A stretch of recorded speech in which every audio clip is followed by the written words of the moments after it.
नमस्कार, मैं डॉक्टर रजनीश कुमार आप सभी का एक बार फिर से हार्दिक स्वागत करता हूं। आज के वीडियो लेक्चर में हम एक बहुत ही महत्वपूर्ण विषय पर चर्चा करने जा रहे हैं, जो कि सब्जेक्टिव परीक्षाओं के ऊपर आधारित है। प्रिय विद्यार्थियों, इस चैनल से जुड़े हुए बहुत सारे ऐसे विद्यार्थी होंगे, परीक्षार्थी होंगे, जो कि आगामी Haryana public service commission assistant professor के एग्जाम में बैठने की तैयारी कर रहे होंगे, या फिर घर पर तैयारी कर रहे होंगे कि किस तरीके से हमें सब्जेक्टिव तौर पर तैयार करके जाना है, कैसे लिखना है। तमाम प्रश्न आपके मन में आ रहे होंगे। उसी चीज को ध्यान में रखते हुए हमने सोचा कि आज हम चर्चा करेंगे कि सब्जेक्टिव एग्जाम में कैसे लिखना चाहिए। आमतौर पर देखें तो यूजी पीजी की परीक्षाओं की तरह ही सब्जेक्टिव एग्जाम में भी सवाल पूछे जाते हैं। चाहे तो सवाल रचनाकारों पर आधारित होते हैं, चाहे प्रवृत्तियों पर आधारित होते हैं। तो हम आज प्रवृत्तियों और विचारों पर आधारित प्रश्नों पर चर्चा करेंगे, और हमने अपने समय का लगभग 44 पेज पर आधारित जो भी कुछ नोट्स तैयार किया था, चाहे वो बीए एमए के परीक्षा विद्यार्थियों को पढ़ाने के दृष्टिकोण से, या खुद कभी इंटरव्यू इत्यादि में जाने के लिए एक बार रिवाइज करने के दृष्टिकोण से हमने नोट्स बनाया था। उसी को आधार बनाते हुए आप सभी से चर्चा करेंगे कि आखिरकार सब्जेक्टिव एग्जाम में पूछे गए प्रश्नों को कैसे लिखना है, किन किन बिंदुओं को ध्यान में रखना है, कैसे शुरुआत करना है, कैसे बीच में लिखना है, कैसे निष्कर्ष पे जाना है। तो हम देखते हैं कि पॉइंट बनाकर हम अपने दिमाग में बहुत सारी चीजें रखते हैं, और फिर क्वेश्चन पेपर को देखते हुए उस पॉइंट का थोड़ा थोड़ा विस्तार करते हैं, और देखेंगे कि एक अच्छा उत्तर तैयार हो जाता है।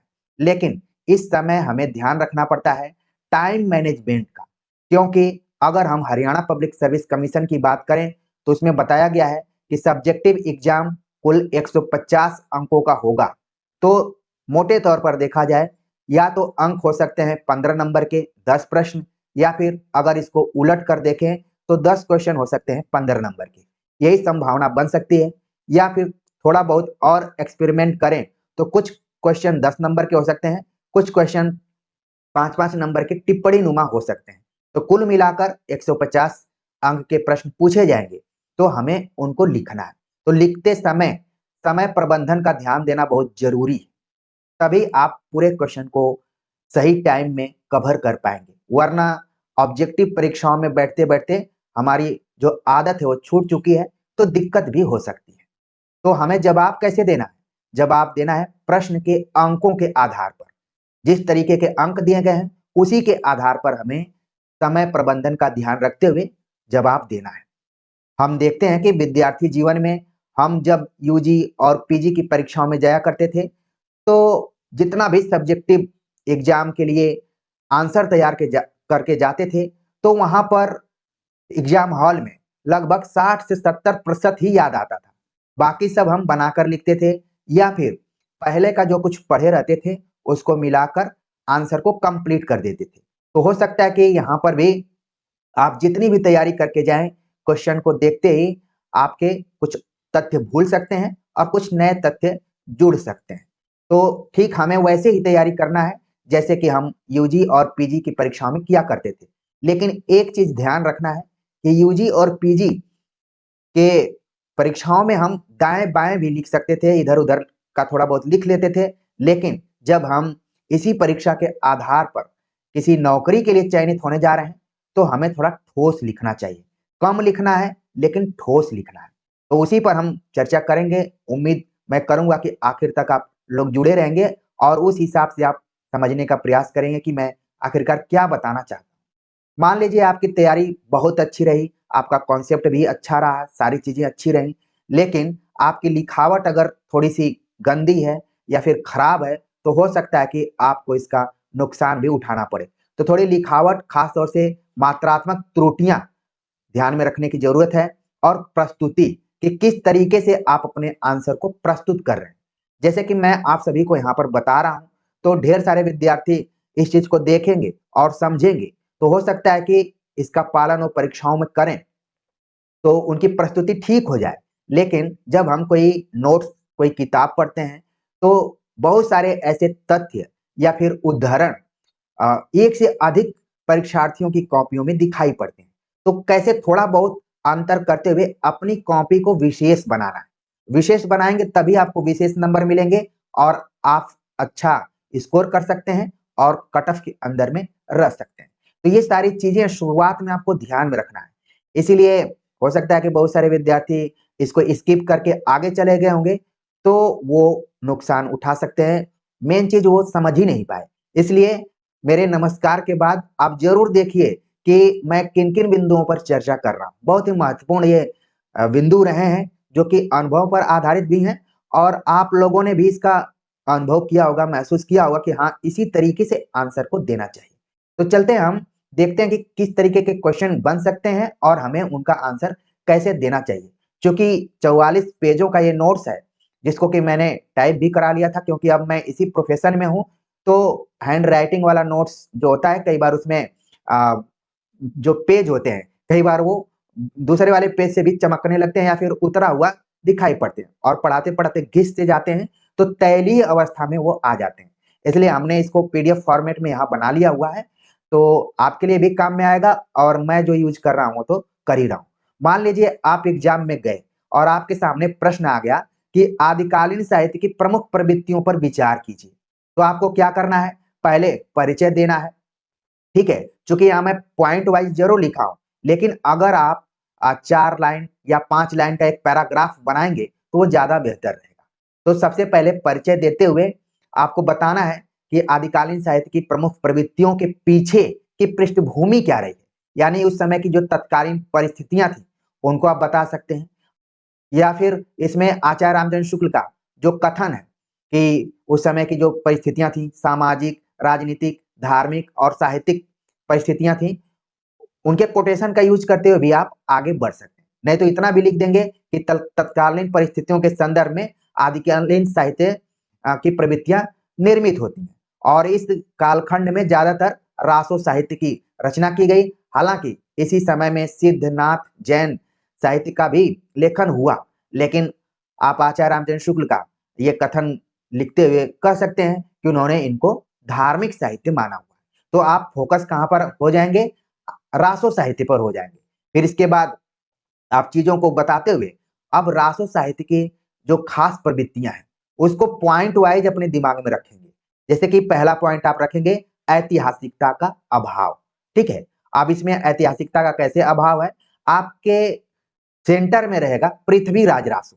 और किसी की बात करें न करें, लेकिन पृथ्वीराज रासो को अगर आप सेंटर में रखते हैं तो आपका उत्तर बनता हुआ जाएगा, ठीक है। तो ऐतिहासिकता का कैसे अभाव है, पृथ्वीराज रासो का हवाला देते हुए आप आंसर को लिखेंगे। इसके बाद इस कालखंड में आप देखेंगे कि जितनी भी रचनाएं, उन रचनाओं को पढ़ने से लगता है कि युद्ध का सजीव वर्णन किया गया है। युद्ध वर्णन में सजीवता, एकदम लगेगा कि लाइव आपके सामने चल रहा है।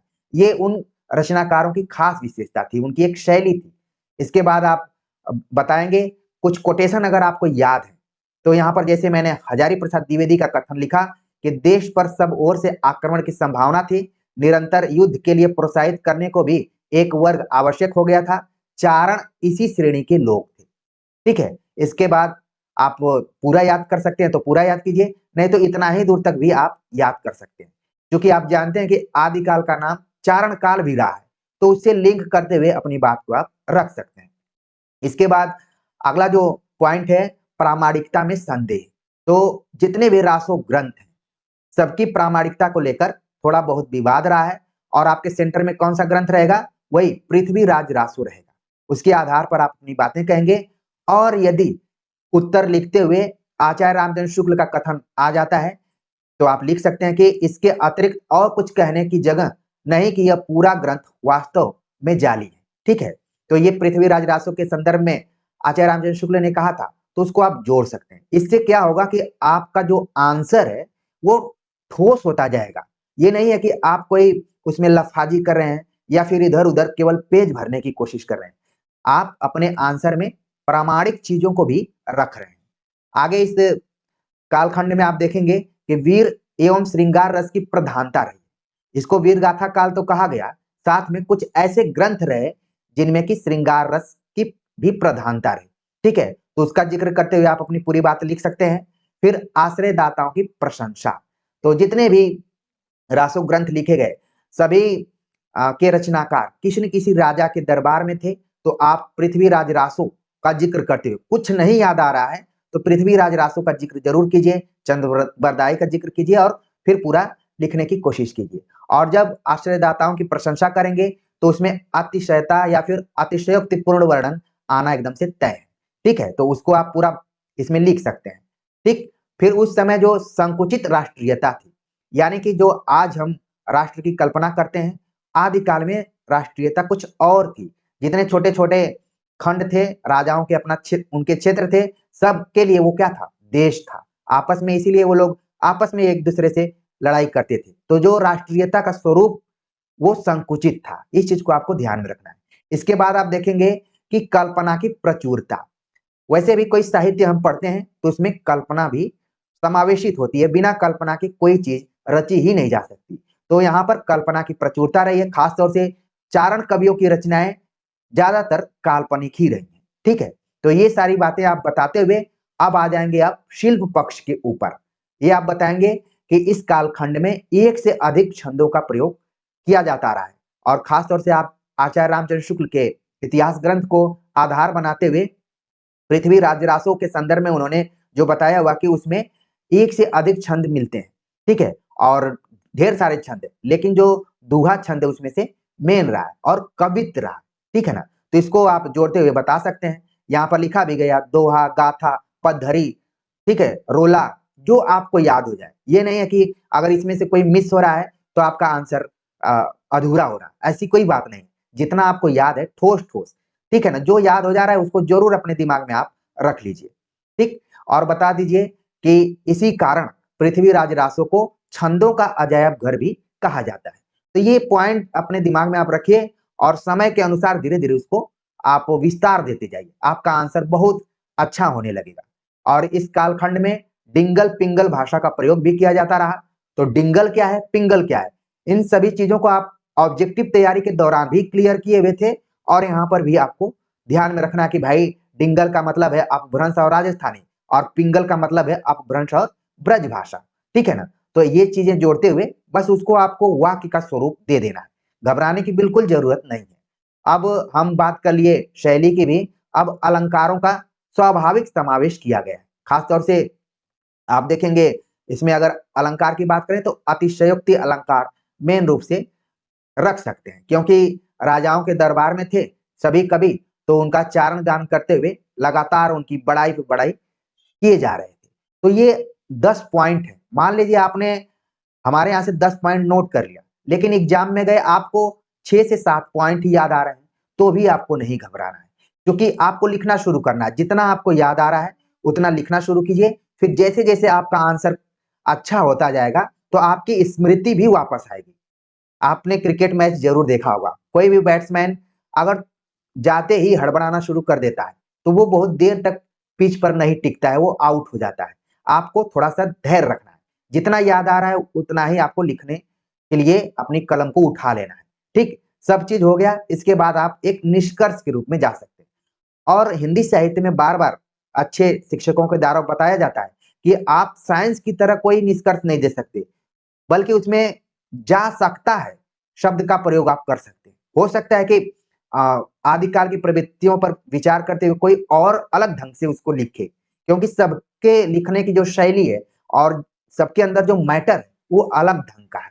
तो इसलिए निष्कर्ष में जब हम जाते हैं तो सकता है का प्रयोग करते हैं। तो इसी तरीके से आपको लिखना है, और जितना ऊपर आपने लिखा है उसका एक संक्षेप रूप लिख देना है। तो इस तरीके से आपका आंसर कंप्लीट हो जाएगा। इसी तरीके से हम देखें, अगर सवाल आ गया कि निर्गुण भक्ति के महत्वपूर्ण बिंदु कौन कौन से हैं, उन पर विचार कीजिए। सगुण भक्ति पर देखिए नहीं आया। अक्सर हम देखते हैं कि निर्गुण भक्ति से ज्यादा सवाल पूछे जाते हैं। ठीक है, तो निर्गुण भक्ति के बारे में आपको बताना है कि इसमें भी ईश्वर की भक्ति की जाती है, लेकिन वो ईश्वर निर्गुण है, निराकार है, सूक्ष्म माना गया है, सभी गुणों से ऊपर माना गया है। उसका ना कोई रूप है, ना आकार है, ना रंग है। ठीक है, सभी चीजों से एकदम से ऊपर माना गया है। तो आप पूरा बता सकते हैं। इसलिए जो जन साधारण है वो निर्गुण ब्रह्म को महसूस नहीं कर पाते हैं, उनको ग्राह्य नहीं कर पाते हैं, इसलिए दिक्कत होती है। और इसमें ज्ञान पर ज्यादा जोर दिया जाता है। आपने उसका जो विभाजन, ज्ञानाश्रयी, प्रेमाश्रयी, वो सारी चीजें अपने दिमाग में रखना है, ठीक है। और इसमें गुरु को विशेष महत्व दिया जाता है। इसमें रहस्यवाद का भी प्रयोग किया गया है। नाम की महत्ता या नाम स्मरण पर जोर दिया गया है। माधुर्य भाव की कल्पना की गई है, ठीक है। तो ये सारी बातें करते हुए आप बता सकते हैं कि आगे चलकर जो संत काव्य है वो निर्गुण ब्रह्म की ही उपासना करता है, उसी पर चर्चा ज्यादातर करता है। और संत काव्य का जो मूल आधार रहा वो शंकर का अद्वैतवाद रहा।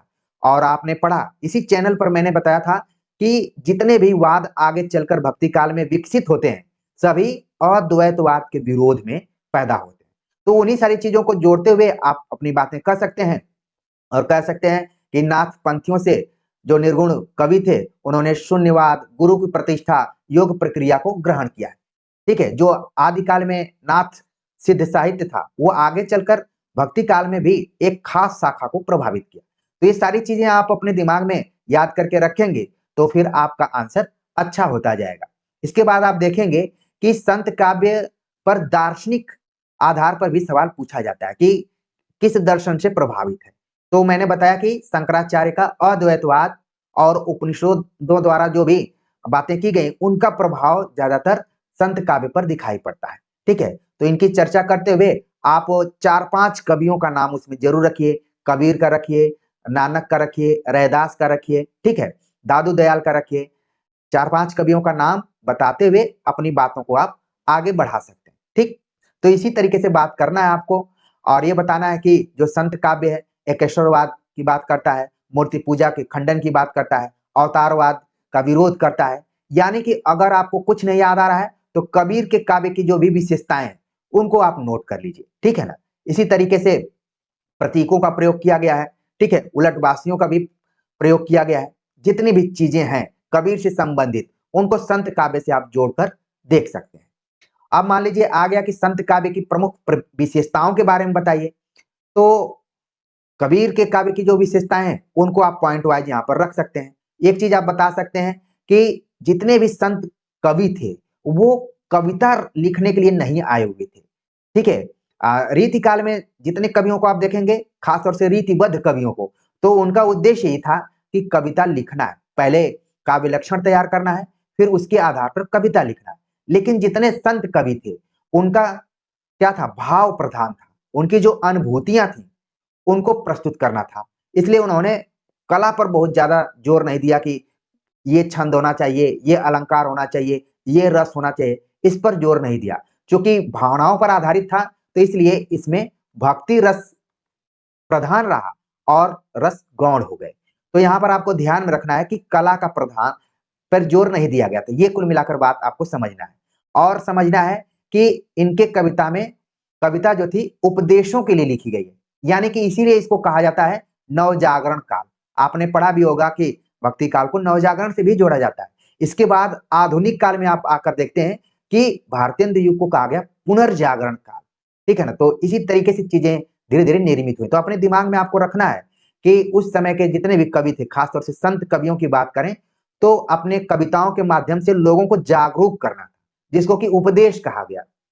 इसके बाद आप देखेंगे कि समाज सुधारक के रूप में भी उनको देखा गया। तो ये छोटे छोटे पॉइंट्स हैं जिनको कि आप अपने दिमाग में रखेंगे और फिर आपका उत्तर अच्छा होता चला जाएगा, ठीक। तो ऐसे ही अपने आंसर को रखना है। पॉइंट इसमें बहुत सारे हैं, ठीक है ना। लेकिन जैसा कि मैंने कहा कि आप तैयारी करके जाते हैं लेकिन उसमें से 60-70% ही आपके दिमाग में रहता है। बाकी पुराने दिनों में आपने जो भी यूजी पीजी इत्यादि किया है यूं ही नहीं किया है। थोड़ा सा आपको रिवाइज करना पड़ेगा कि आप उस जमाने में किस तरीके से अपने आंसर को तैयार करते थे, पढ़ते थे, फिर लिखते थे और एग्जाम में जाकर लिख देते थे। हाँ, बस थोड़ा सा आपको ये करना है कि थोड़ा ठोस तरीके से लिखना है, क्योंकि अब आप उसी परीक्षा के आधार पर असिस्टेंट प्रोफेसर इत्यादि बनने जा रहे हैं। तो ठोस लिखना है, कम लिखना है लेकिन ठोस लिखना है। और मात्रात्मक त्रुटियां तो बिल्कुल ही नहीं करना है। अगर मात्रात्मक त्रुटियां होती हैं, यानी बहुत सारे विद्यार्थियों को मैं देखता हूं तो वो सूरदास ऐसे लिख देते हैं, तो मेरी नजर इसी पर जाती है। चाहे वो मैं इग्नू की कॉपी चेक करूं, चाहे अपने यहाँ बीए पीजी की चेक करूं, तो दिमाग में चला ही जाता है। तो आप से ये उम्मीद नहीं की जा सकती है कि आप कम से कम जो कवि हैं या रचनाएं उनके उनके शब्दों को लिखने के लिए आप वहां पर मात्रात्मक त्रुटियां नहीं करेंगे। ये छोटी छोटी चीजें हैं जिनको कि मैं चाह रहा था कि आपको पूरा बता दूं। अगला मान लीजिए आ जाता है कि सूफी काव्य की प्रवृत्तियां कौन कौन सी हैं। तो आपको बताना है कि ये सूफी काव्य को दूसरा शब्द क्या दिया गया है, इसमें कौन कौन से प्रमुख कवि हैं। परिचय देते हुए यहाँ पर आपको प्रवृत्तियों के बारे में बताना है कि मुसलमान कवि एवं मसनवी शैली का प्रयोग इसमें किया गया है। तो किस तरीके से है कि जितने भी मुसलमान कवि थे उनमें धार्मिक कट्टरता का अभाव था। वो ये नहीं ध्यान दे रहे थे कि कौन हिंदू है कौन मुस्लिम है। उन्होंने यहाँ हिंदुओं की कथाओं को भी आधार बनाते हुए रचनाएं की हैं, जिसमें आपने देखा कि जैसी की रचना पद्मावत, जिसमें कि प्रेम कथा को लिया गया है और राजा रतन सेन पद्मावती नागमती का चित्रण करते हुए पूरा इस ग्रंथ को पूरा किया गया है। ठीक। और दूसरी विशेषता आप देखेंगे प्रेम गाथाओं का नामकरण, ज्यादातर नामकरण किया गया है नायिकाओं के ऊपर जितनी भी रचनाएं हैं। तो आप अपने दिमाग में एक बार रख लेंगे मृगावती, मधुमालती, पद्मावती, ठीक है, चित्रावली, इस तरीके से नाम अपने दिमाग में रखेंगे, फिर आंसर आप पूरा लिखते जाएंगे। इसमें बात सामान्य प्रेम की नहीं की गई है बल्कि अलौकिक प्रेम की व्यंजना की गई है। इसीलिए आप देखेंगे कि इसमें भी रहस्यवाद दिखाई पड़ता है। जहां भी आप अलौकिक प्रेम की बात करेंगे, जो चीज आपके सामने दिखाई नहीं दे रही है उसकी बात करेंगे, तो कहीं न कहीं उसमें अज्ञात के प्रति जिज्ञासा दिखाई पड़ेगी। रहस्यवाद का मतलब यह है कि जो चीज ज्ञात नहीं है उसको ज्ञात करने की जो पद्धति है वही है रहस्यवाद। और खास तौर से इसमें देखेंगे कि प्रतीकों का प्रयोग खूब किया गया है और पद्मावत में जितने भी पात्र आए हुए हैं सभी प्रतीक के रूप में, सभी का अर्थ है। आप ऑब्जेक्टिव परीक्षाओं में भी उनको तैयार करके जाते थे और यहाँ पर भी आप देख रहे हैं कि आपको दिमाग में लाना ही लाना है। ऑब्जेक्टिव को बस सब्जेक्टिव आपको बना देना है, आपका आंसर होता जाएगा। हाँ, मान लीजिए बीच में कोई पंक्ति इत्यादि आपको याद आती है तो जरूर उसमें उसको समावेशित कीजिए। जितना आप उदाहरण देंगे और साफ सुथरा लिखेंगे उतना ही आपका आंसर बढ़िया होता जाएगा। पंक्तियों को ध्यान में रखते हुए लिखना है। मान लीजिए आपको जो आंसर बुक मिली उसमें लाइनिंग है, तो आपको ध्यान में रखना कि एक लाइन ऊपर छोड़ देना है, एक लाइन नीचे छोड़ देना है, बीच में पंक्ति को लिखना है। तब आपकी जो पंक्ति है सीधे उभर कर सामने आ जाएगी। बीच बीच में आलोचकों का कथन अगर याद है तो निश्चित तौर पर उसमें शामिल कीजिए, आपको अच्छा नंबर मिलेगा। यही नंबर है जो कि आपको अन्य से अलग करेगा, विशेष करेगा। अब हम आगे के प्रवृत्ति पर बात करें तो कथा संगठन और कथानक रूढ़ियों का प्रयोग सूफी काव्य में किया गया। खासतौर से प्रेमाख्यानक प्रबंध काव्य लिखे गए जो कि भारतीय पुराण इतिहास और लोक प्रचलित प्रेम कहानियों पर आधारित है। मुझे ये बताने में अच्छा लग रहा है कि हमने आचार्य रामचंद्र शुक्ल के इतिहास ग्रंथ पर पूरा चर्चा करते हुए भक्ति काल पर विस्तार से बातचीत को ये जरूर आप देखिए, तो आपको लिखने का ढंग भी पता चलेगा। ठीक है, इसी तरीके से बातें आपको लिखनी है। फिर चरित्र चित्रण, चूंकि नायिकाओं पर आधारित ज्यादातर ग्रंथों का नाम है तो चरित्र चित्रण में नायिकाओं का नाम पहले आएगा, लेकिन जो नायक उनको भी आप शामिल कीजिए। ठीक है, तो हर नायक को एक नायिका सपने में आती है, फिर उसको पाने के लिए वो चल देता है। इसी तरीके से ये पूरा ग्रंथ शुरू होता है और अंत हो जाता है। ठीक है, नायक बहुत संघर्ष करता है, ठीक है, बहुत संघर्ष करते वहां तक पहुंचता है, फिर नायिका उससे मिलती है, प्रभावित होती है। इसी तरीके से ये कहानियां आगे चलते हैं। तो चरित्र चित्रण को भी आपको ध्यान में रखना है। ठीक है, लोक पक्ष एवं हिंदू संस्कृति का चित्रण सूफी काव्यों में ज्यादातर किया गया है। जैसा कि मैंने बताया कि इसमें ये मुस्लिम होते हुए भी हिंदू घराने की कहानियों को अपने काव्यों का विषय वस्तु बनाया हुआ है, तो इसको आप ध्यान में रखिए।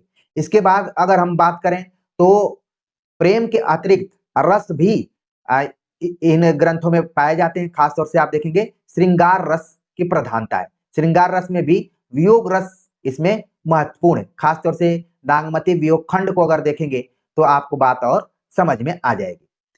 अगर बात करें वस्तु वर्णन की तो इसमें बढ़ा चढ़ाकर बातें भी की गई हैं। अतिशयोक्तिपूर्ण शैली में भी कई कवियों ने बातें की हैं जो कि सही मायने में व्यवहारिक में संभव ही नहीं प्रतीत होता है। तो चूंकि इसमें कल्पना का समावेश है तो अतिशयोक्तिपूर्ण बातें आ ही जाती हैं।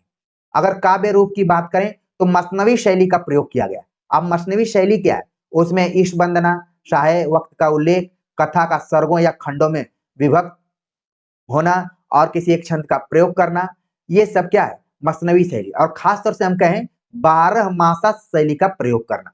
ठीक है? तो आपको सूफी काव्य पर बातचीत करते हुए नागमती वियोग खंड को जरूर ध्यान में रखना है। मैं उन्हीं बिंदुओं को बता रहा हूँ जिनको कि आप अपने बीए और एमए के दौरान भी पढ़ा होगा।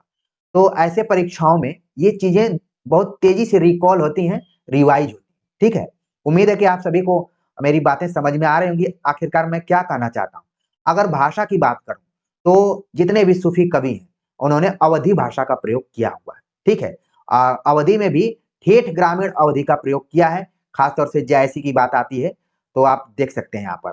और संस्कृत निष्ठ अवधि का प्रयोग तुलसीदास ने किया है। तो ये भी थोड़ा-सा अंतर यहाँ पर आप दिखा सकते हैं। अगर समय प्रबंधन आपका ठीक है, तो बातें सारी आप लिख देंगे, ठीक? अगर मान लीजिए सवाल आ जाता है कि कृष्ण काव्य की प्रवृत्तियों पर विचार कीजिए, तो आपको पूरा बताना है कि जो कृष्ण काव्य की रचना प्रायः उन भक्त कवियों द्वारा की गई है, जो किसी न किसी संप्रदाय से जुड़े हुए थे। अगर संप्रदायों की बात करें तो सबसे ज़्यादा अगर संप्रदाय किसी काव्य के अंतर्गत है, तो वो कृष्ण भक्ति। और आप देखेंगे कि न सिर्फ भक्ति काल, बल्कि रीति काल तक ये संप्रदाय, यहाँ तक कि मैं कहूँ आधुनिक काल तक, भारतेंदु हरिश्चंद्र इत्यादि तक ये कृष्ण भक्ति काव्य की परंपरा चलती रही है।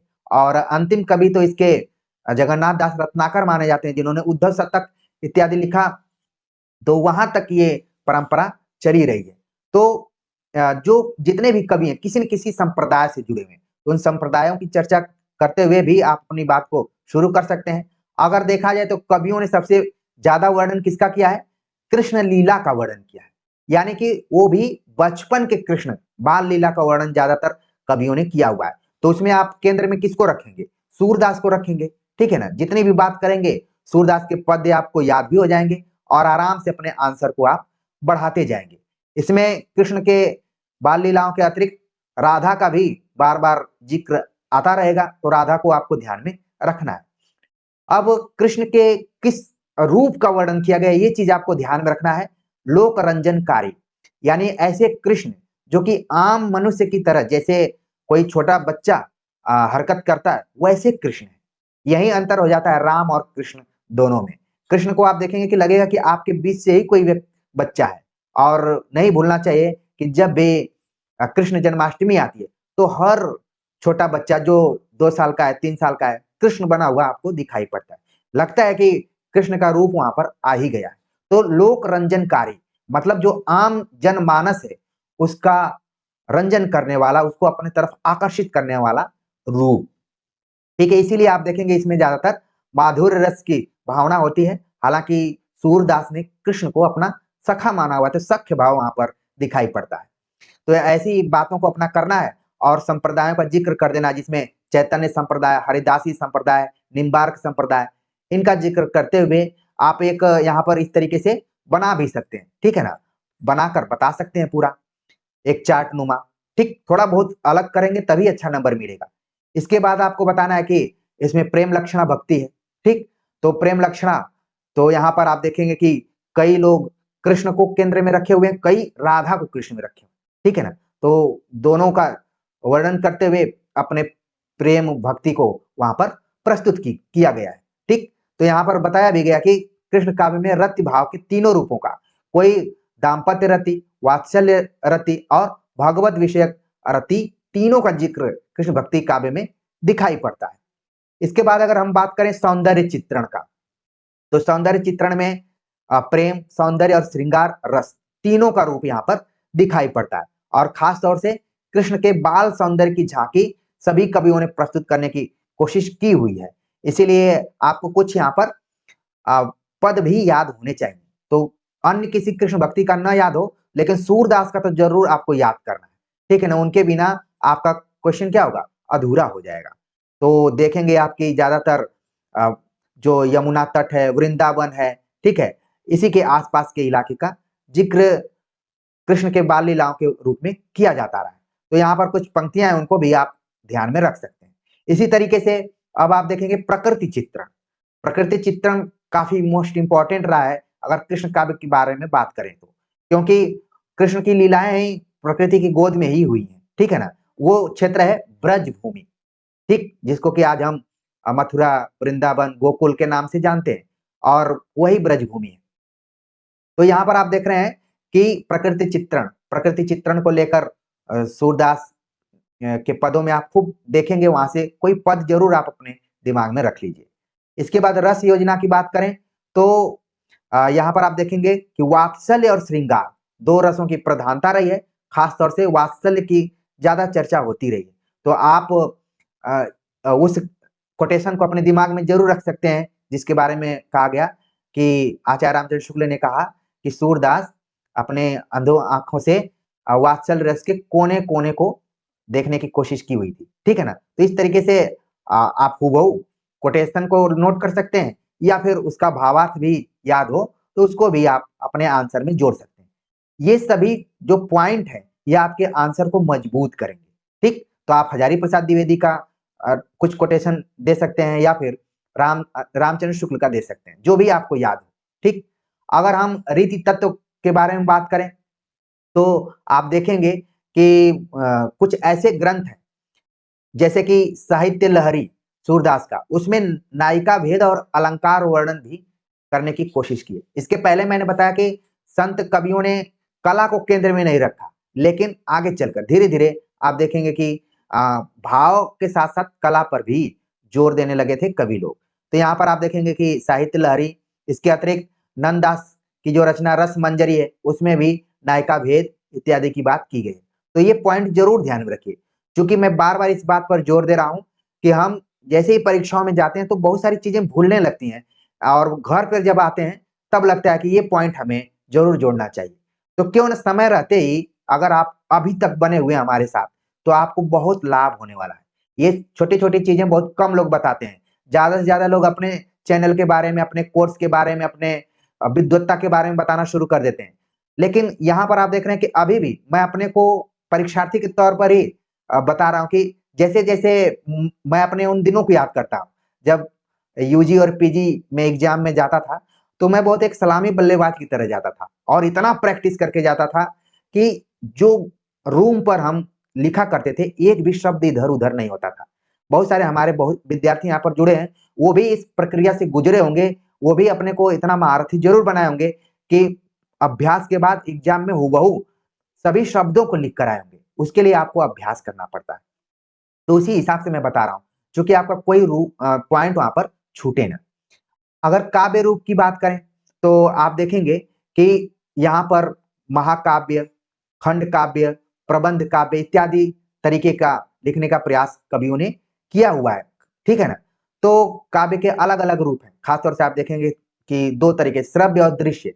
लेकिन धीरे धीरे आगे चलकर काव्य का रूप बदलता रहा है, लेकिन यहाँ पर जैसे सूर सागर की बात की जाए तो इसको महाकाव्य के तौर पर देखा गया है, लेकिन उसी में से एक छोटा सा खंड निकाला गया जिसका नाम है भ्रमर गीत सार, तो उसको भी आप जोड़ सकते हैं, ठीक है ना। तो इस तरीके से प्रवृत्तियों को आप पूरा लिख सकते हैं। जहां तक भाषा शैली की बात करें तो जहां हमने देखा कि सूफी काव्य अवधि में लिखा गया था, वहीं आप देख रहे हैं कि जो कृष्ण भक्ति काव्य है वो ब्रज भाषा में लिखा गया है।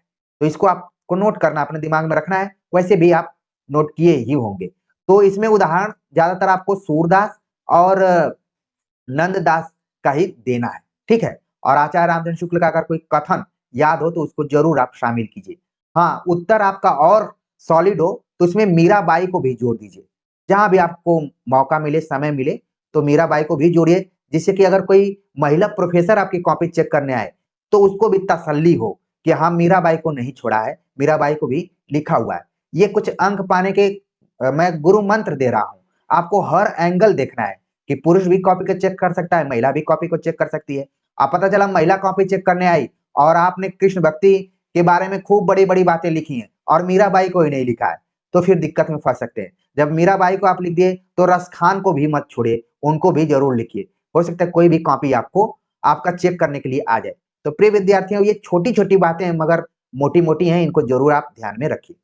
अगर हम कृष्ण भक्ति शाखा में बात करें इसकी प्रवृत्तियों के रूप में, तो अलंकारों और छंदों का भी प्रयोग किया गया है।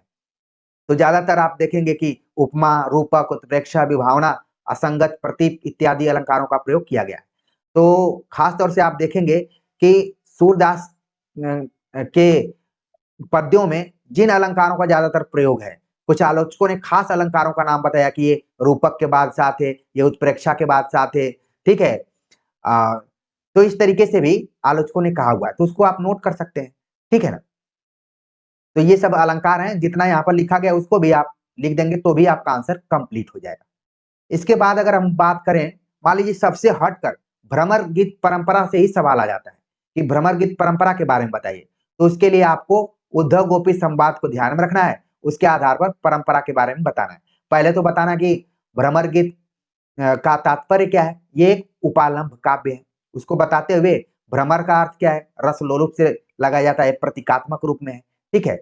ये बातें बताते हुए आप जो एक परंपरा चली आ रही है, खासतौर से यहाँ पर जो पॉइंट दिया गया है कि हिंदी काव्य में भ्रमर गीत का मूल स्रोत श्रीमद् भागवत पुराण के 10वें स्कंद के 46वें 47वें अध्याय में भ्रमर गीत प्रसंग है। इसके बाद कैसे ये शुरू होता है, तो आप भक्ति काल से लेकर अगर आधुनिक काल तक उद्धव शतक तक भी जा सकते हैं, ठीक है ना। तो पूरा आप आंसर यहाँ पर लिख सकते हैं, ठीक। और बीच बीच में अगर उदाहरण आपको देना है तो जो सूरदास के गोपियों का वीरह वर्णन है, ठीक है, भ्रमर गीत के जो भी पद हैं आपको जो याद रहते हैं उनको बीच बीच में आप डाल सकते हैं, ठीक। इसके बाद अगर हम बात करें राम काव्य की प्रमुख प्रवृत्तियों को लेकर सवाल आ जाए तो उसके ऊपर आप कैसे लिखेंगे, तो लिखेंगे कि राम काव्य परंपरा एक लंबा इतिहास रहा है। अगर हम देखें तो रामायण से शुरू करें और आदि काल में भी देखें तो स्वयंभू ने लिखा, उसी तरीके से चीजें आगे बढ़ती गई। लेकिन जिस राम को हम जानते हैं वो तुलसी की वजह से जानते हैं, तुलसीदास की वजह से जानते हैं।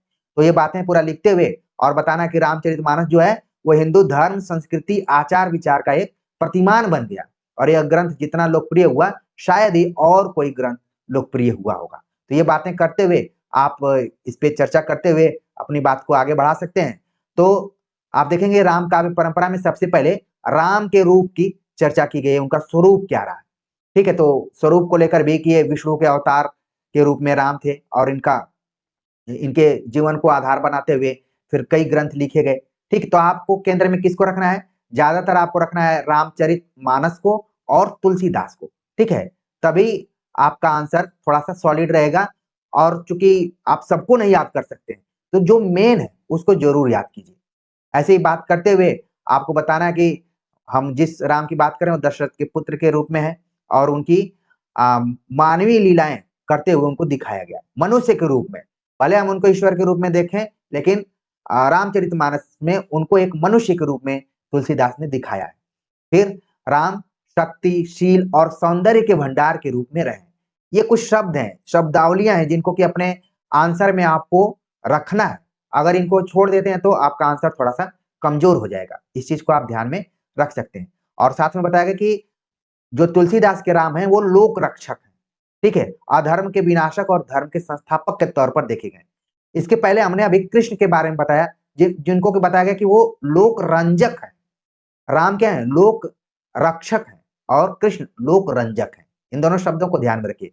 और राम को कहा गया कि ये पुरुषोत्तम है, मर्यादा पुरुषोत्तम है, सभी गुणों से ये विभूषित है। एक मनुष्य के अंदर जो भी गुण होना चाहिए वो राम के अंदर, इसलिए राम का जब भी जिक्र होता है तो वहां पर गंभीरता आ जाती है। कृष्ण का जब भी जिक्र होता है तो वहां पर चंचलता आ जाती है। ये दोनों रूपों को आप जरूर देखिए। अगर भक्ति के स्वरूप की बात करें तो ज्यादातर कवियों ने राम के प्रति अपनी दास्य भावना को दिखलाया है।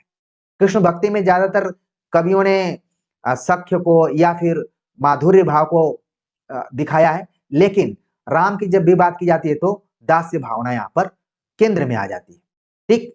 और फिर कुछ पंक्तियां आपको ध्यान में आए तो जरूर वहां पर उदाहरण के रूप में दीजिए, ठीक है। तो आपका आंसर और मजबूत होता जाएगा।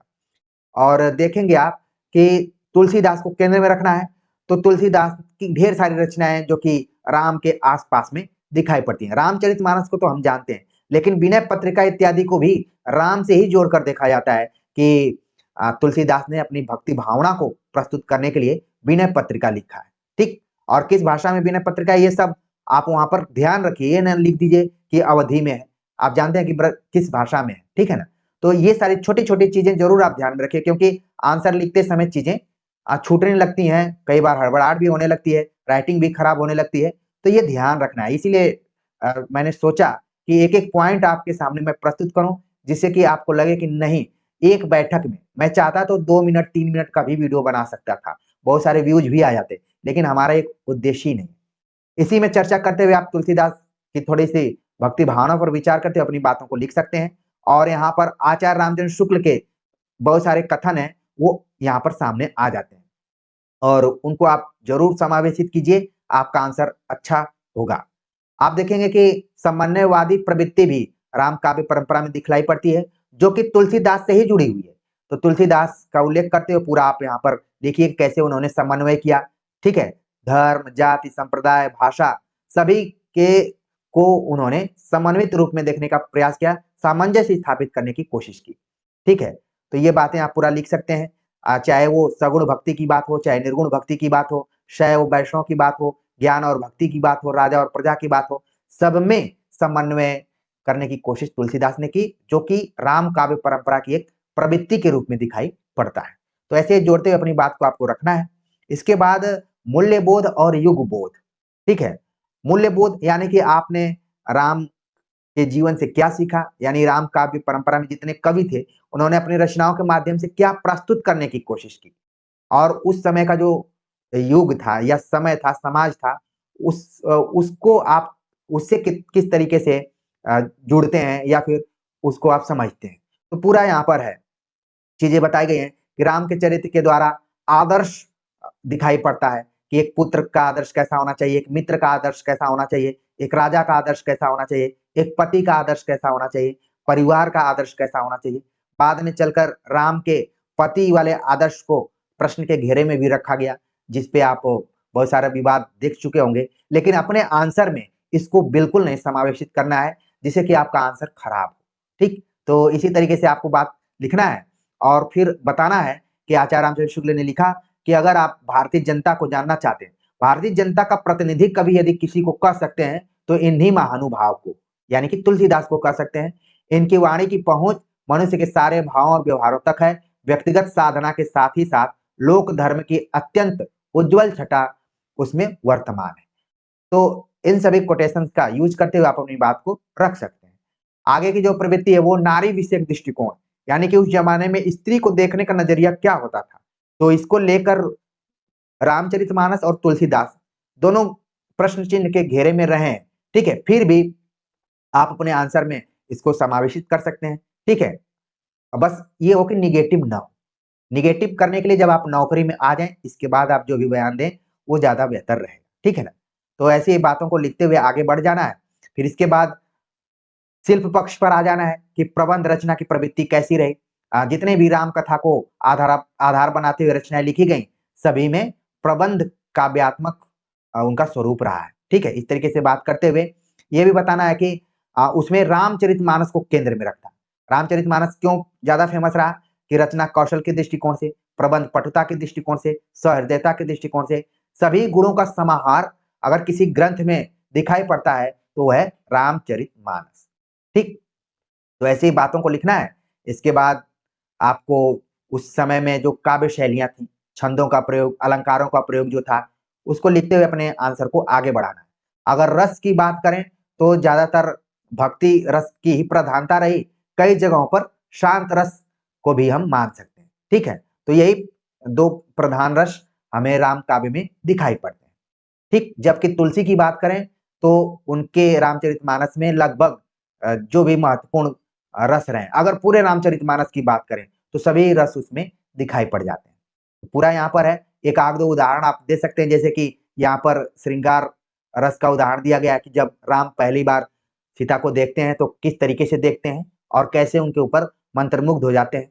ठीक है ना, पूरा आप इस पंक्ति को याद कर सकते हैं। वही पंक्तियां याद करना जो कि आपको याद हो पाए। इसको लेकर हम एक और वीडियो लेकर आएंगे जो कि केवल रचनाकारों के ऊपर आधारित होगा।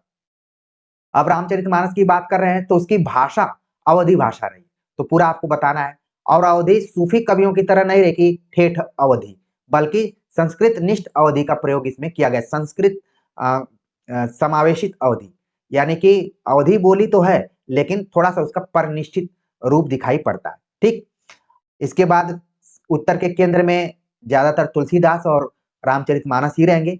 तो जो भी आपको प्रसंग याद आ रहा है उसको जरूर आप नोट कर सकते हैं या फिर उसमें पूरा लिख सकते हैं, ठीक। और निष्कर्ष के रूप में जितना भी ऊपर आपने पॉइंट दिया है उसका एक संक्षेप रूप आप यहाँ पर लिख सकते हैं और यही आपको लिखना है कि कहा जा सकता है। आपको एकदम से ये नहीं कि जो मैं लिख रहा हूँ वही सही है, बल्कि आपको सकता है शब्द का प्रयोग करना है, तो आपका आंसर ठीक माना जाएगा। अगर हम रीतिकालीन कवियों की प्रमुख प्रवृत्तियों की बात करें, तो आप देखेंगे कि रीतिकाल में भाव और कला, खास तौर से भाव के जगह पे कला की प्रधानता हो गई। कला के लिए माने माने जाने लगा और इसमें लक्षण ग्रंथों का ज्यादातर निर्माण हुआ। इसीलिए इस कालखंड को हम संस्कृत काव्य शास्त्र से जोड़कर देखते हैं, जिसको कि हम भारतीय काव्य शास्त्र भी कहते हैं। ठीक है, तो यहाँ पर आप देखेंगे कि रीतिकाल के जितने भी कवि थे, उनकी रचनाओं में श्रृंगार रस की प्रधानता थी।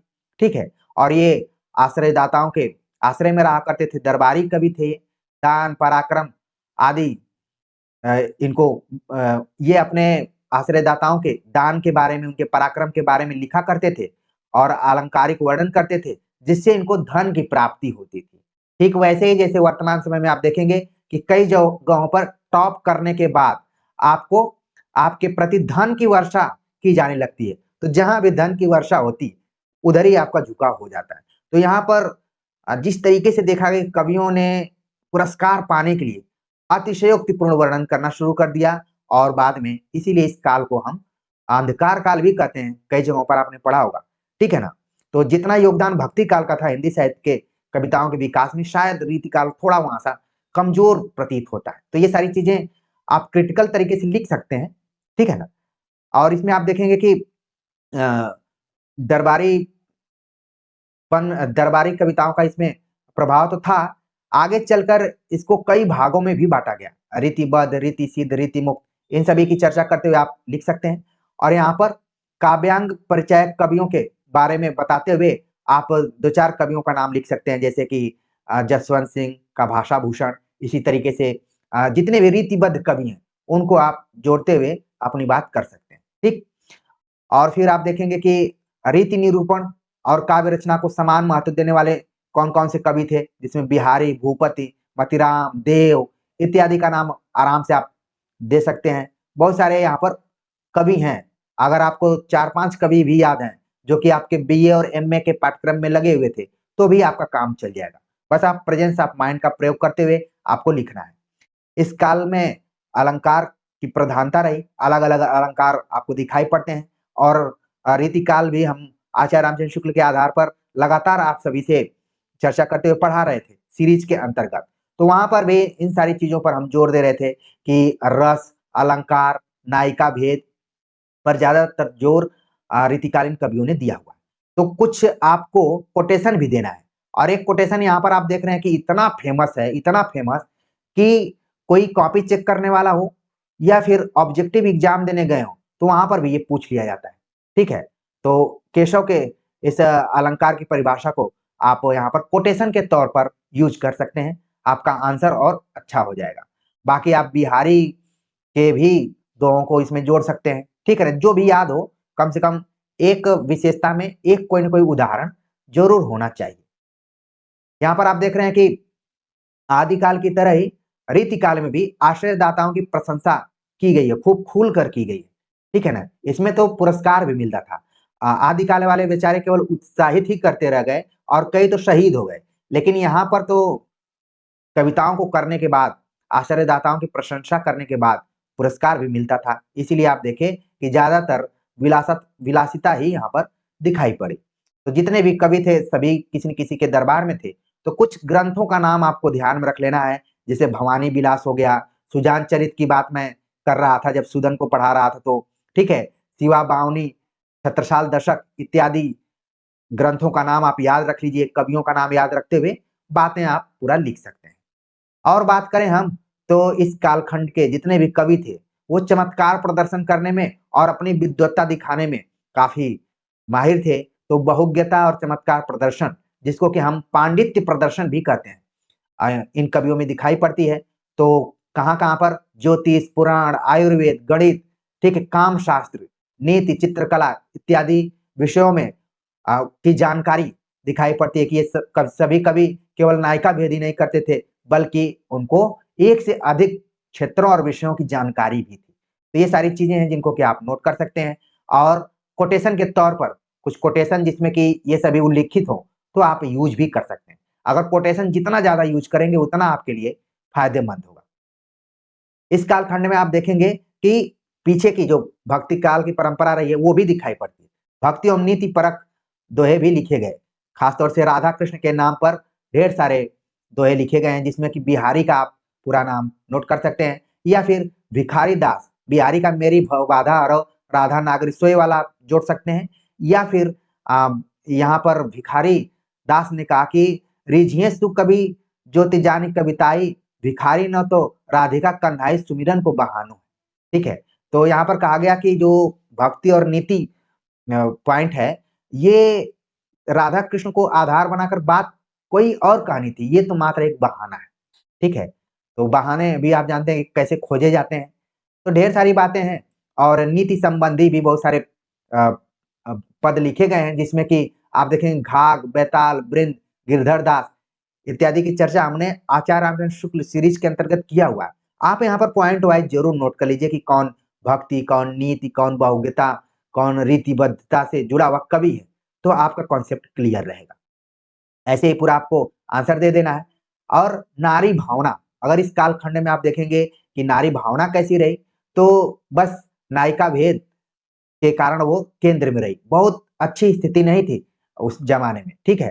तो लेकिन अन्य जगहों पर आप देखेंगे तो गृहिणी, माता, भगिनी, देवी आदि का चित्रण उन्होंने नहीं किया, बल्कि नारी को एक एकांगी दृष्टिकोण से देखने का प्रयास किया। ठीक? तो इसमें सामाजिक महत्ता और उसकी श्रद्धा का जो भी भाव होना चाहिए था, रीतिकालीन कवि इसमें थोड़ा-सा फेल रहे।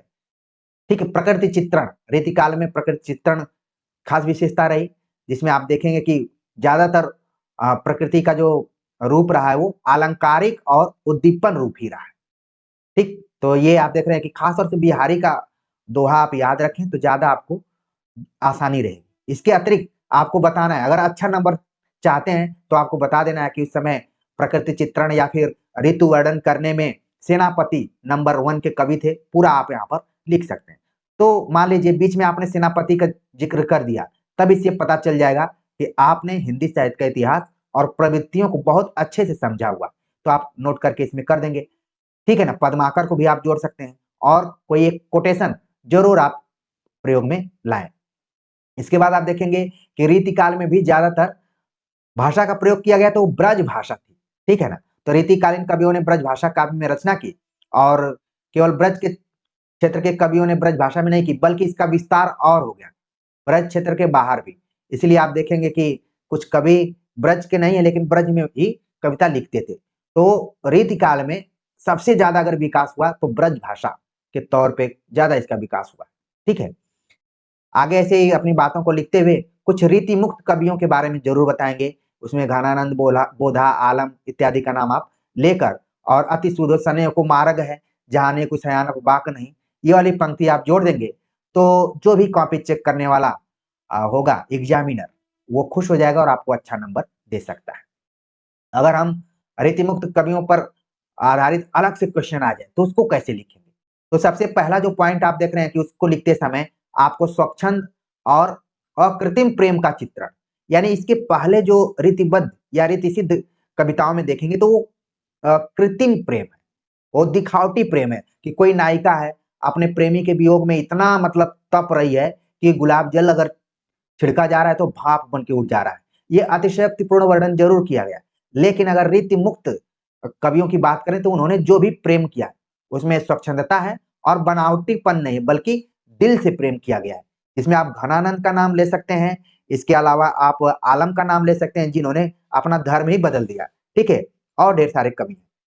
तो ये सारी बातें आपको बताना है कि जिस प्रेम की जब भी बात की जाती है तो उसमें कहीं न कहीं कामुकता आ जाती है। लेकिन रीतिमुक्त कवियों में ये सारी चीजें नहीं है, वो इससे ऊपर उठ चुके थे। ठीक है? तो यहाँ पर है, भले वो कह रहे हैं कि किस पाठशाला में आप पढ़ी हैं कि मेरा मन तो पूरा ले ली लेकिन अपना एक छटाक भी नहीं दी। ये सारी बातें जरूर वो कहते हैं लेकिन खुल के कहते हैं। आचार्य रामचंद्र शुक्ल ने फिर प्रशंसा करते हुए लिखा भी। अब यहाँ पर शुक्ल जी के कथनों का इंपॉर्टेंट रोल हो जाता है कि प्रेम मार्ग का ऐसा प्रवीण और धीर पथिक तथा जवादानी का ऐसा दावा रखने वाला ब्रज भाषा का दूसरा कवि नहीं हुआ, ये सारी बातें आ जाती हैं। तो इनको आप अगर अपने आंसर में डालते हैं, तो आपका अच्छा रिस्पॉन्स होगा, आपको अच्छा नंबर मिलेगा। रीतिमुक्त कवियों में देखें तो विरह वर्ण की प्रधानता रही, ठीक है। नायक नायिका का जिक्र करते हुए इसमें वियोग श्रृंगार रस की प्रधानता दिखाई पड़ती है। और शुक्ल जी ने फिर से घनानंद के बारे में कहा, घनानंद ने न तो बिहारी की तरह ताप को बाहरी पैमाने से मापा है, न बाहरी उछल कूद दिखाई है। जो कुछ हलचल है वह भीतर की है, बाहर से वियोग प्रशांत और गंभीर है, ठीक है ना। तो घनानंद के प्रेम में और बिहारी की नायिकाओं के प्रेम में बहुत अंतर है। तो इसी तरीके से तुलनात्मक कथनों का अगर आप प्रयोग करते हैं, तो इससे पता चलेगा कि आप सब्जेक्टिव तौर पर अच्छी जानकारी रखते हैं और आपका आंसर भी थोड़ा सा अलग होगा। न जाने मैं इतने तरीके से बताने का प्रयास कर रहा हूँ, आप सभी को अच्छा लग रहा होगा तो जरूर कमेंट्स करेंगे, मुझे भी अच्छा लगेगा। इसमें आप देखेंगे कि स्वानुभूति का चित्रण किया गया, यानी कि दूसरे की अनुभूति के आधार पर कोई बात नहीं की गई है, बल्कि जो खुद महसूस करते हैं उसको कवियों ने प्रस्तुत किया है, ठीक है, जिसको कि हम आत्माभिव्यक्ति कहते हैं। और यही आगे चलकर आप छायावादी कवियों में भी देखेंगे। तो वैयक्तिक जीवन की अनुभूतियों को रीतिमुक्त कवियों ने अपने काव्य में प्रस्तुत किया है। इसलिए कहा जाता है कि वे किराए के आंसुओं से नहीं, बल्कि अपने आंसुओं से रो रहे हैं, ठीक है ना। ये बहुत बड़ी बात यहाँ पर कही गई है। इसी तरीके से आप देखेंगे कि घनानंद जो सुजान से प्रेम करते थे, उनके साथ ऐसा कहा जाता था कि वो बेवफाई हुई थी, ठीक। तो हृदय की वह पीड़ा थी जो घनानंद की कविताओं में दिखाई पड़ती है, ठीक है। वैसे भी कहा जाता है कि आ, जब कोई प्रेम में असफल होता है तो कवि बन जाता है। आजकल ढेर सारे कवियों को आप पुरस्कार पाते हुए देखते होंगे। तो कवि हर कोई नहीं हो सकता है, जब वो कभी न कभी घायल होता है। इसी तरीके से मीराबाई के बारे में भी आपने पढ़ा होगा कि घायल ही घायल की गति जाने।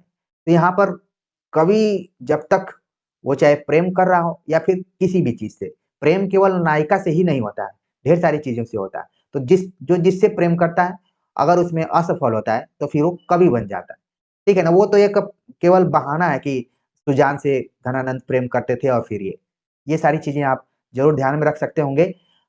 इसी तरीके से घनानंद के साथ साथ बोधा, आलम, ठाकुर, इन सबको भी आप ध्यान में रख सकते हैं और उनकी बातें आप लिख सकते हैं। खासतौर से जो कथन है, अगर आप परीक्षाओं में आए हुए, ऑब्जेक्टिव परीक्षाओं में आए हुए कथनों को भी कोटेशन के तौर पर प्रयुक्त करते हैं, तो आपका आंसर अच्छा होगा। परीक्षाओं में वही कथन पूछे जाते हैं जो फेमस होते हैं। अगर सौंदर्य चित्रण की बात करें, तो रीतिमुक्त कवियों ने नायिकाओं की चेष्टाओं, हाव भाव और सौंदर्य का वास्तविक अनुभूति परक और प्रभावपूर्ण चित्रण किया हुआ है, जिसको आप बता सकते हैं। इसी तरीके से प्रकृति चित्रण की बात करें तो इसमें भी उद्दीपन का रूप ही दिखाई पड़ता है। जैसे पवन को दूत बनाकर नायिका उससे अनुरोध करती है कि तू मेरे लिए मेरे प्रिय की चरण की धूल ला दे और मैं उसे अपनी आंखों से लगाकर विरह व्यथा दूर करूंगी, इस टाइप से, ठीक है। अभी प्रयागराज में कुंभ चल रहा है, तो आप लोगों के भी मोबाइल में रील्स आ रही होगी, जितने भी बाबा हैं। तो वहां पर मैंने जो नागा बाबा हैं, इन लोगों का हमने देखा, तो उन लोगों की भी साधना बहुत अलग ढंग की थी, ठीक है ना। तो यहाँ पर बस समझाने के लिए मैंने बता दिया कि उद्दीपन का रूप ही दिखाई पड़ता है प्रकृति चित्रण के तौर पर। अगर भाषा की बात करें तो ब्रज भाषा का तो प्रयोग इन्होंने किया है, लेकिन उसमें लाक्षणिक शैली का प्रयोग किया है। जाहिर सी बात है कि जब कोई अपनी बात को अगर प्रेम में है और प्रेम में असफल हुआ है, तो सीधे सीधे कोई बात नहीं कहता है, बल्कि लक्षणा शब्द शक्ति का प्रयोग करता है और कभी कभी व्यंजना शब्द शक्ति का भी प्रयोग करता है। और जिन विद्यार्थियों ने प्रेम किया होगा और उनका प्रेम टूटा होगा, जिसको कि ब्रेकअप भी कहा जाता है, तो वो अच्छे से हमारी बात को समझ पा रहे होंगे और लाक्षणिक भाषा शैली को भी अच्छे से कैच कर पा रहे होंगे, पकड़ पा रहे हैं। तो आचार्य रामचंद्र शुक्ल रीतिकालीन खासतौर से रीतिमुक्त कवियों की लाक्षणिक भाषा के बारे में और घनानंद की प्रशंसा करते हुए लिखा कि इनकी सी विशुद्ध, सरस और शक्तिशालिनी ब्रज भाषा लिखने में और कोई कवि समर्थ नहीं। भाषा के लक्षक और व्यंजक बल की सीमा कहाँ तक हुआ है, इसकी पूरी परख इन्हीं को थी। भाषा पर जैसा अचूक अधिकार इनका था, वैसा और किसी कवि का नहीं। तो अगर ये कथन आप अपने आंसर में डाल देते हैं, तो ये मानकर चलिए कि आपको अच्छा नंबर मिलना ही मिलना है।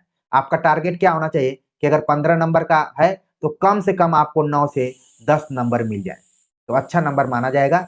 और अगर बहुत बढ़िया लिख देते हैं तो 11-12 भी मिल सकता है, ठीक। आप देखेंगे कि रीति काव्य में लोक जीवन को आधार बनाते हुए भी बहुत सारे कवियों ने लिखा है, जिसको हम नीतिकार और सूक्तिकार के रूप में जानते हैं। हालांकि हिंदी साहित्य का इतिहास सीरीज पढ़ाते हुए हमने पद्यकार, सूक्तिकार, नीतिकार और कवि, इन सब में क्या अंतर है थोड़ा बहुत मैंने डिस्कस किया हुआ था।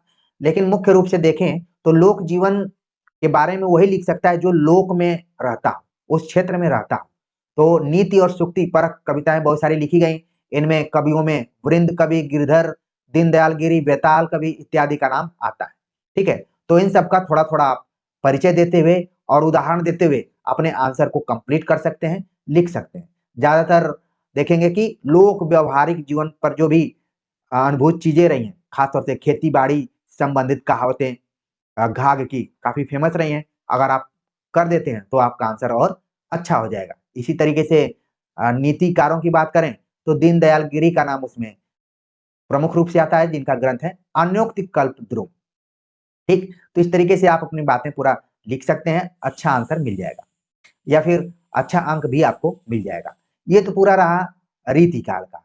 अब हम बात करते हैं कि अगर मान लीजिए आधुनिक काल से भारतेंद्र युगीन काव्य प्रवृत्तियों से संबंधित सवाल आ गया, तो आपको इसमें कैसे लिखना है। तो पूरा आपको थोड़ा सा परिचय देते हुए कि भारतेंद्र युग की शुरुआत कब से कब होती है, उसमें प्रमुख कवि कौन कौन से हैं और फिर केंद्र में कौन रहेंगे, भारतेंदु रहेंगे। ठीक, तो उस समय जनता के सामाजिक, आर्थिक, राजनीतिक पहलुओं का उद्घाटन कवियों ने अपनी कविताओं में किया है। अगर हम प्रवृत्तियों की बात करें तो राष्ट्रीयता की भावना इस समय दिखाई पड़ती है, क्योंकि ये आधुनिक काल आ गया है और यहाँ पर 1857 की क्रांति को भी आपको ध्यान रखना है। ठीक है ना, यहाँ से थोड़ा सा स्वरूप बदलता है। जो प्रथम स्वाधीनता संग्राम हुआ, यहाँ से राष्ट्र को लेकर बात अलग होने लगी और इस समय तक आप देखेंगे कि हमारे देश पर किसी का शासन था तो वो अंग्रेजों का था। तो उस जमाने में किस तरीके से अंग्रेजों की बुराई और प्रशंसा दोनों करने की कोशिश कवियों ने की है, तो इसमें राष्ट्रीयता की भावना अलग ढंग की थी, जिसमें कि विदेशी शासकों के अत्याचारों से पीड़ित भारतीय जनमानस में राष्ट्रीयता की भावना का संचार होने लगा। जितने भी कवि थे सभी अपने ढंग से करने की कोशिश किए, जिसमें राधा चरण गोस्वामी की कविता हमारो उत्तम भारत देश, राधा कृष्ण की कविता भारत बारह मासा, बद्री नारायण चौधरी प्रेमगन की कविता धन्य भूमि भारत सब रतनन की उपजावनी इत्यादि की चर्चा आप कर सकते हैं। और ये भी कर सकते हैं कि भारतेंदु हरिश्चंद्र ने अपने नाटकों के माध्यम से बहुत सारी बातें लिखी और कविताओं में भी लिखी कि भीतर भीतर सब रस चूसे हंस हंस के तन मन मुंह से, जाहिर बातन में अति तेज क्यों सखी साजन नहीं अंग्रेज। तो आप देख रहे हैं कि ये आमिर खुसरो की मुकरियों को आधार बनाते हुए, पहलियों को आधार बनाते हुए यहाँ पर एक पैरोडी लिखने की कोशिश की हुई है भारतेंदु हरिश्चंद्र ने। तो ये चीज आप देख रहे हैं यहाँ पर देशभक्ति और राजभक्ति का अद्भुत समन्वय भी भारतेंदु जी की रचनाओं में दिखाई पड़ता है। आपको लिखना है कि अंग्रेज राज सुख साज सबे भारी, पै धन विदेश चल जाती यही ख्वारी। तो ये सभी कोटेशन आपको याद करने, ठीक है ना। तो इसी हिसाब से लिखना है, ठोस लिखना है जो भी लिखना है। इसके बाद आप देखेंगे कि द्विवेदी युग में भी राष्ट्रीयता का उदय हुआ। उसका जो विजय रोपण था भारतेंदु युग में ही हो गया था। मैथिली शरण गुप्त ने आगे चलकर भारत भारती लिखा। तो यानी जो राष्ट्रीय भावना भारतेंदु युग में विकसित हो रही थी, वो आगे चलकर आगे के भी जो साहित्य लिखे गए उन पर दिखाई पड़ती है, प्रभावित करती है। समाज की दुर्दशा का चित्रण, जितने भी रीतिकाल में आप देखेंगे कि समाज के तरफ कवियों ने आंखें बंद कर ली थी। केवल आश्रयदाताओं की प्रशंसा करना और उसके एवज में पुरस्कार पाने का ही उनका लक्ष्य रहा करता था। लेकिन आप देखेंगे भारतेंदु युग में आकर फिर से समाज केंद्र में आता है और भारतेंदु युगीन जितने भी कवि थे उन्होंने सामाजिक जीवन को केंद्र में रखते हुए कविताएं लिखनी शुरू की। और उस समय का माहौल भी उसी तरीके का था कि आर्य समाज की स्थापना हो चुकी थी, ब्रह्म समाज की स्थापना हो गई थी और कई सामाजिक आंदोलन चल रहे थे। उसी में आप देखेंगे किसानों का आंदोलन चल रहा था और खासतौर से बंगाल का साहित्य हिंदी साहित्य को काफी प्रभावित किया। तो नवीन सामाजिक चेतना का उदय धीरे धीरे हो रहा था। विधवा विवाह, नारी शिक्षा, अस्पृश्यता निवारण पे आवाज उठने लगी थी, जनता का ध्यान उधर आकर्षित होने लगा था। तो चीजें कैसे आप देख रहे हैं कि ऑटोमेटिक भारतेंदु युग में चेंज हो गई हैं। अभी तक हमने रीतिकाल में कुछ और ही बताया, लेकिन यहाँ से चीजें धीरे धीरे बदलने लगी हैं। सामाजिक रूढ़ियों को नकारते हुए बाल विवाह, विधवा विवाह, सती प्रथा, छुआछूत इत्यादि को काव्य का विषय बनाने शुरू किए, कवियों द्वारा बनाया जाने लगा और जो भी सामाजिक कुरीतियां थी, छल कपट था, पाखंड था, सबको दूर करने का प्रयास किया जाने लगा। ठीक है, तो इस तरीके से भारतेंदु युग को पुनर्जागरण युग भी कहा जाता है। ठीक है, जैसा कि मैंने बताया कि भक्ति काल में जागरण, उसको भी जागरण युग कहा जाता है। ठीक है, लेकिन भारतेंदु युग में आप देखेंगे कि इसको पुनर्जागरण कहा गया, नव जागरण से भी जोड़ा जाता है। पंक्तियों का यूज करते कि रोवम सब मिले आओ भारत भाई, हाँ हाँ भारत दुर्दशा न देखी जाई, ये सारी चीजें आप जोड़ सकते हैं उसमें। न सिर्फ भारतेंदु बल्कि उनके जितने भी मंडल में लोग थे, बद्री नारायण चौधरी, प्रेमगन, प्रताप नारायण मिश्र, राधा चरण गोस्वामी, इन सभी का जिक्र आप कर सकते हैं। इसके बाद चूंकि रीतिकाल के बाद भारतेंदु युग शुरू हुआ, तो जो परंपरा है वो समाप्त नहीं हुई थी, चल ही रही थी धीरे धीरे। तो श्रृंगारिकता प्रधान कविताएं भी लिखी गई, जिसमें भारतेंदु के कवियों ने श्रृंगार की मर्यादा अभिव्यक्ति की है, एकदम से अतिशयोक्तिपूर्ण वर्णन नहीं किया है। ठीक है, तो रीतिकालीन पद्धति पर नक्शिक वर्णन, नायिका भेद का चित्रण कवियों ने किया, और साथ ही कृष्ण को नायक मानकर, राधा को नायिका मानकर उनकी प्रेम लीलाओं का भी वर्णन किया। यानी आप देख रहे हैं कि भारतेंदु युग में भक्ति काल की भी कुछ कुछ शाखाएं, खासतौर से मैंने बताया था आपको कि कृष्ण भक्ति शाखा चल ही रही थी। ठीक है, तो इसमें भारतेंदु की कुछ रचनाएं थी, प्रेम सरोवर, प्रेम तरंग, प्रेम माधुरी, प्रेम फुलवारी, जो कि श्रृंगार रस प्रधान थी। तो इनका जिक्र आप कर सकते हैं, और अगर कुछ याद रहे तो उसको जोड़ भी सकते हैं। इसी तरीके से देखा जाए तो भक्ति भावना पर आधारित भी कविताएं लिखी जा रही थी, जिनमें कहा जाता है कि भक्ति परक रचनाओं में भक्ति सर्वस्व, वैशाख महात्म्य, कार्तिक स्नान इत्यादि के बारे में लिखा था भारतेंदु हरिश्चंद्र ने। और ये भी आप जानते हैं कि भारतेंदु हरिश्चंद्र पुष्ट मार्गीय थे और वल्लभ संप्रदाय में दीक्षित हुए थे। ये भी कई बार ऑब्जेक्टिव में भी सवाल आ जाता है, और यहाँ पर अपने आंसर में आप थोड़ा सा जोड़ सकते हैं, और यहाँ पर एक कोटेशन भी यूज कर सकते हैं। तो इसी तरीके से आप अपनी बातें बढ़ाते हुए आगे बढ़ सकते हैं। फिर प्रकृति चित्रण के बारे में आपको बताना है कि भारतेंदु कवियों ने प्रकृति का स्वच्छंद रूप चित्रित किया है, और परंपरा का निर्वाह करते हुए वसंत, वर्षा आदि ऋतुओं का बड़ा ही मनोहारी तरीके से वर्णन किया हुआ है। ठीक है, उसमें गंगा, यमुना, चांदनी इत्यादि का सुंदर वर्णन किया गया है। इसमें भारतेंदु कृत बसंत होली, वसंत का वर्णन, चंद्रावली नाटिका में यमुना का वर्णन मिलता है। तो इन सभी चीजों को आपको बताते हुए, और आप देखेंगे कि एक बड़ा फेमस उदाहरण हम लोग अनुप्रास का बचपन के कक्षाओं में याद किया करते थे। जब 6वीं से 8वीं में पढ़ते थे तो हम लोग याद करते थे कि तरन तनुजा तट तमाल तरुवर बहुछाए। तो वो पंक्ति आप देख रहे हैं कि भारतेंदु द्वारा लिखी गई थी। अब आप देखेंगे कि भारतेंदु युग में आकर एक नई प्रवृत्ति की शुरुआत होती है, जिसको हम बोलते हैं हास्य व्यंग्य की प्रधानता। क्योंकि हम उस समय गुलाम थे, तो उस समय हम कोई बात सीधे सीधे नहीं कर सकते थे, बल्कि हास्य व्यंग्य को आधार बनाते हुए हम अपनी बातों को कर सकते थे।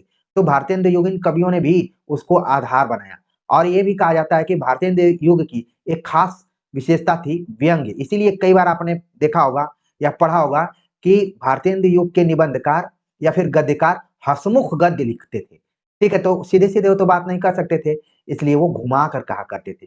तो हास्य व्यंग्य की प्रधानता रही, जिसमें सामाजिक रूढ़ियों, पाश्चात्य सभ्यता पर करारी चोट की जाती थी। भारतेंदु ने इसका प्रयोग अपने नाटकों और एकांकियों में भी किया, और अंधेर नगरी का उदाहरण देते हुए आप अपनी पूरी बात लिख सकते हैं। ठीक है, इस कालखंड में समस्या पूर्ति भी एक प्रवृत्ति के तौर पर थी, कि भारतेंदु काल में कवि समस्या पूर्ति की रचना की जाती थी। एक पंक्ति ऊपर लिख दी जाती थी और कोई कवि उसको नीचे से पूरा करता था। हालांकि इसकी शुरुआत हो गई थी, आलम जो कवि थे उनकी पत्नी थी शेख रंगरेजिन, वहां से इसकी शुरुआत हो गई थी। जैसा कि वीडियो लेक्चर में मैंने बताया था, जब आलम पर चर्चा करते हुए, कि कैसे आलम पहली लाइन लिखे हुए थे, नीचे दूसरी लाइन शेख द्वारा पूरी की जाती है। तो समस्या पूर्ति एक खास प्रवृत्ति रही है भारतीय युग में। ठीक है, तो इसको लेकर कई संस्थाएं भी बनाई गई थी, तो उनको जोड़ते हुए अपने आंसर को आप लिख सकते थे। ठीक है, तो यहाँ पर आप पूरा देख रहे हैं इस तरीके से। लेकिन हम देखेंगे अगर भाषा के दृष्टिकोण से, कविता की भाषा के दृष्टिकोण से, तो भारतेंदु युग में खड़ी बोली का प्रयोग नहीं हो रहा था, बल्कि ब्रज भाषा का ही प्रयोग हो रहा था। भारतेंदु युग में बड़ा एक वो था कंफ्यूजन टाइप का, कि कविता की भाषा क्या होनी चाहिए, गद्य की भाषा क्या होनी चाहिए। तो भारतेंदु खड़ी बोली के पक्ष में नहीं थे। वो कहते थे कि खड़ी बोली में जब भी हम कविता लिखते हैं तो भौड़ी वो दिखाई पड़ती है, बहुत ही उसमें खरापन दिखाई पड़ता है, अच्छी नहीं लगती है। इसलिए कविता की भाषा ब्रज होनी चाहिए और गद्य की भाषा खड़ी बोली होनी चाहिए। ये विवाद उस समय चल रहा था। तो कविता की भाषा जब भी बात करेंगे तो आप बताएंगे कि भारतेंदु युग में भी ब्रज भाषा में ही काव्य रचना की जा रही थी। खड़ी बोली का हालांकि प्रारंभ हो चुका था। ठीक है, पूरी बातें बताते हुए आप देखेंगे कि बहुत सारे कुछ ऐसे कवि थे जो कि लोकल भाषाओं का भी अपने-अपने एरिया का प्रयोग करते थे, उसका प्रभाव दिखाई पड़ता था। जैसे कन्नौजी उर्दू का भी प्रयोग कवियों ने किया है।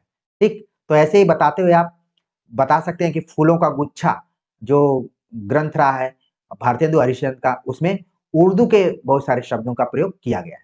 ठीक है ना? तो इस तरीके से लिखते हुए आप ये भी बता सकते हैं कि उस समय जो काव्य रूप थे भारतेंदु युग में, प्रबंध काव्य तो लिखे जा रहे थे, छोटी-छोटी कविताएँ भी लिखी जा रही थी, मुक्तक काव्य की प्रधानता रही, ठीक है? यानी कि छोटी-छोटी कविताएँ, प्रबंधात्मक रूप न होकर छोटी-छोटी कविताएँ लिखी जा रही थी। तो काव्य में भी विविधता रही, छंदों में भी विविधता रही, खासतौर से दोहा, चौपाई, कुंडलिया, रोला, सवैया, हरि गीतिका, कवित्त जैसे छंदों का प्रयोग किया जा रहा था। ठीक? और यहाँ पर सबसे बड़ा काम अगर भारतेंदु युगीन कवियों ने किया, तो वो किया कि कविता को रीतिकालीन परिवेश से निकालकर उसको अपने समसामयिक समस्याओं से जोड़ने का प्रयास किया, जो उस समय माँग की जा रही थी। ठीक है ना? समय, समाज, इतिहास, राजनीति सबको जोड़कर वो कविताएँ लिख रहे थे। और अंग्रेजों का समय था तो उनके खिलाफ भी कई बार कविताएँ लिखी गई, उनके शासन के खिलाफ। ठीक है ना? तो उसमें वही हास्य व्यंग का प्रयोग किया गया। तो इस तरीके से आप अपनी बात पूरा लिखते हुए एक छोटा-सा निष्कर्ष लिख सकते हैं उसका जो संक्षेप है। अगर इसी तरीके से बात करें द्विवेदी युग की काव्य प्रवृत्तियों के बारे में, तो समय बताते हुए और खास तौर से सबसे महत्वपूर्ण है कि द्विवेदी युग किसके नाम पर पड़ा। ये सारी चीज़ें बताते हुए आप बता सकते हैं कि द्विवेदी युग की जो काव्य प्रवृत्तियाँ रहीं, उसमें भी राष्ट्रीयता की भावना रही, देश प्रेम, अतीत गौरव और स्वदेश अभिमान की अभिव्यक्ति हुई। और सबसे जो खास प्रवृत्ति रही, वो थी इतिवृत्तात्मकता। ठीक है? प्रबंध रचना की प्रवृत्ति इसमें शुरू हो गई फिर से दोबारा, जो मुक्तक था, धीरे-धीरे इसमें प्रबंधात्मकता भी आने लगी, जिसमें कि आप खड़ी बोली में हिंदी का पहला महाकाव्य जो आप पढ़े होंगे, प्रिय प्रवास, वो इसी कालखंड में लिखी गई। तो खंड काव्य और महाकाव्य अधिक लिखे गए इस कालखंड में, मुक्तक रचना अपेक्षाकृत कम हुई, ये चीज़ आपको ध्यान में रखना है। तो प्रिय प्रवास, साकेत का उदाहरण देते हुए अपनी बात को आप आगे बढ़ाएँगे। साथ में अगली जो प्रवृत्ति रही नैतिकता और आदर्शवाद। यानी श्रृंगार भावना का विरोध हुआ द्विवेदी युग में और महावीर प्रसाद द्विवेदी सरस्वती पत्रिका का संपादन इस समय कर रहे थे और द्विवेदी जी नैतिकता और आदर्श के प्रतिमान पर चलने वाले बहुत कठोर संपादक के तौर पर थे। एक चीज देखा जाए तो आपको वो चीज याद आ गई होगी कि निराला की कविता को उन्होंने वापस कर दिया था इसी आधार पर किसमें क्या है श्रृंगारता तो है लेकिन अश्लीलता दिखाई पड़ रही है। तो श्रृंगार भावना का विरोध हुआ द्विवेदी युग में नैतिक मूल्यों पर बल दिया गया कि कविता ऐसी होनी चाहिए जो कि कुछ नैतिक मूल्य प्रस्तुत कर सके। प्रकृति चित्रण इसमें किया गया जिसमें श्रीधर पाठक, रामनरेश त्रिपाठी ने प्रकृति चित्रण अच्छे से किया। इसके बाद सामाजिक समस्याओं का चित्रण किया गया जिसमें छुआछूत, दहेज प्रथा, बाल विवाह, स्त्री की दयनीय स्थिति को काव्य का विषय बनाया गया और आप उदाहरण दे देंगे साकेत का, ठीक है ना? इसके अतिरिक्त यशोधरा का भी उदाहरण दे सकते हैं। ठीक इस तरीके से उदाहरण देते हुए अपनी बात आगे कर सकते हैं। अब आप देखेंगे द्विवेदी युग में एक नई प्रवृत्ति आती है जिसको कि हम अनुदित रचनाएँ कह सकते हैं कि इस कालखंड में बांग्ला, अंग्रेजी, संस्कृत इन सभी भाषाओं से अनुवाद भी किए गए। ठीक? तो इस समय बहुत सारे अनुवाद हुए तो ये इस काल की एक विशेषता के रूप में है। ठीक है? जिसका कि ज़िक्र मैंने यहाँ पर किया है। काव्य रूपों की बात करें तो एक तरफ महाकाव्य लिखे गए, दूसरे तरफ खंड काव्य भी लिखे गए और साथ में इसी कालखंड में प्रगीत मुक्तकों का भी प्रारंभ हो गया था जिसको कि लिरिकल वैलेट्स कहा जाता है, उसका भी लेखन शुरू हो गया था। काव्य भाषा के दृष्टिकोण से देखें तो इस कालखंड में सबसे महत्वपूर्ण अगर बात हुई तो खड़ी बोली को काव्य और गद्य दोनों का माध्यम बनाया गया। ठीक है? जो भारतीय हिंदी युग में आपने देखा कि कविता ब्रज में और गद्य खड़ी बोली में लिखा जा रहा था, लेकिन जैसे ही द्विवेदी युग आता है, तो खड़ी बोली में गद्य और पद्य दोनों लिखे जाने लगे और ये बहुत बड़ी उपलब्धि रही द्विवेदी युग की। तो मान लीजिए अगर आपको द्विवेदी युग की प्रवृत्तियाँ लिखने के लिए आती हैं और ये बातें आप नहीं लिखते हैं, इधर-उधर की लिखेंगे तो हो सकता है कि आपका आंसर कमज़ोर हो जाए और नंबर भी कम मिले। अगर छंदों की बात करें तो विविधता रही। इसमें प्राचीन छंदों को भी रखा गया और खासतौर से दोहा, चौपाई, रोला, सवैया, कुंडलिया के साथ साथ संस्कृत वर्ण वृत्तों का भी प्रयोग किया गया और इसके लिए खास रचना है और खास कवि हैं हरिऔध, जो इसके लिए जाने जाते हैं। तो ऑब्जेक्टिव में भी आप देखते होंगे और यहाँ पर भी आप देख सकते हैं। हरिगीतिका उपेंद्र वज्रा, तो हरिगीतिका का भी बादशाह माना जाता है। खासतौर से आप देखेंगे मैथिली क्षणगुप्त से इसको जोड़कर आप देख सकते हैं। तो कुल मिलाकर द्विवेदी युग के महत्व की बात करें तो इसमें प्राचीन रूढ़िबद्धता को अलग करके इस युग के कवियों को अपने समय और समाज से जोड़ने की कोशिश की गई है। ठीक, तो ये बातें हैं पूरा। और इसमें जो फेमस कवि रहे खासतौर से मैथिली क्षणगुप्त, अयोध्या सिंह उपाध्याय, हरिऔध, जगन्नाथ दास रत्नाकर, इन लोगों का नाम आप ले सकते हैं। रामनरेश त्रिपाठी, श्रीधर पाठक, इन लोगों का नाम लेते हुए अपनी पूरी बात कर सकते हैं। अगर हम बात करें छायावाद की अगर आ जाए तो जाहिर सी बात है कि छायावाद की परिभाषाओं को लेकर ढेर सारे आलोचकों ने अपनी बातों को कहा हुआ है।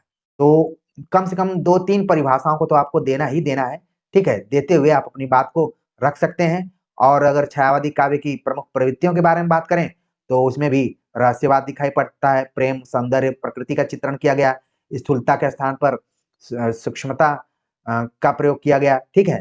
स्वानुभूति पर जोर दिया गया। तो इस पे हम आगे विस्तार से देख लेते हैं। प्रवृत्तियों में आत्माभिव्यंजना की बात की गई, यानी जो व्यक्तिगत जीवन है उसके बारे में बात की गई। चाहे वो निराला हो, प्रसाद हो, महादेवी वर्मा हो, सभी ने अपने बारे में कहा कि दुख ही जीवन की कथा रही। प्रसाद ने कहा कि मैं क्या अपनी कथा सुनाऊं, महादेवी वर्मा ने कहा कि मैं नीर भरी दुख की बदली। तो और यहाँ तक कि पंत के बारे में भी कहा जाता कि छोड़ दुर्मोह के मृदु छाया, तोड़ प्रकृति भी माया, बाले तेरे बाल जाल में कैसे उलझा दो लोचन।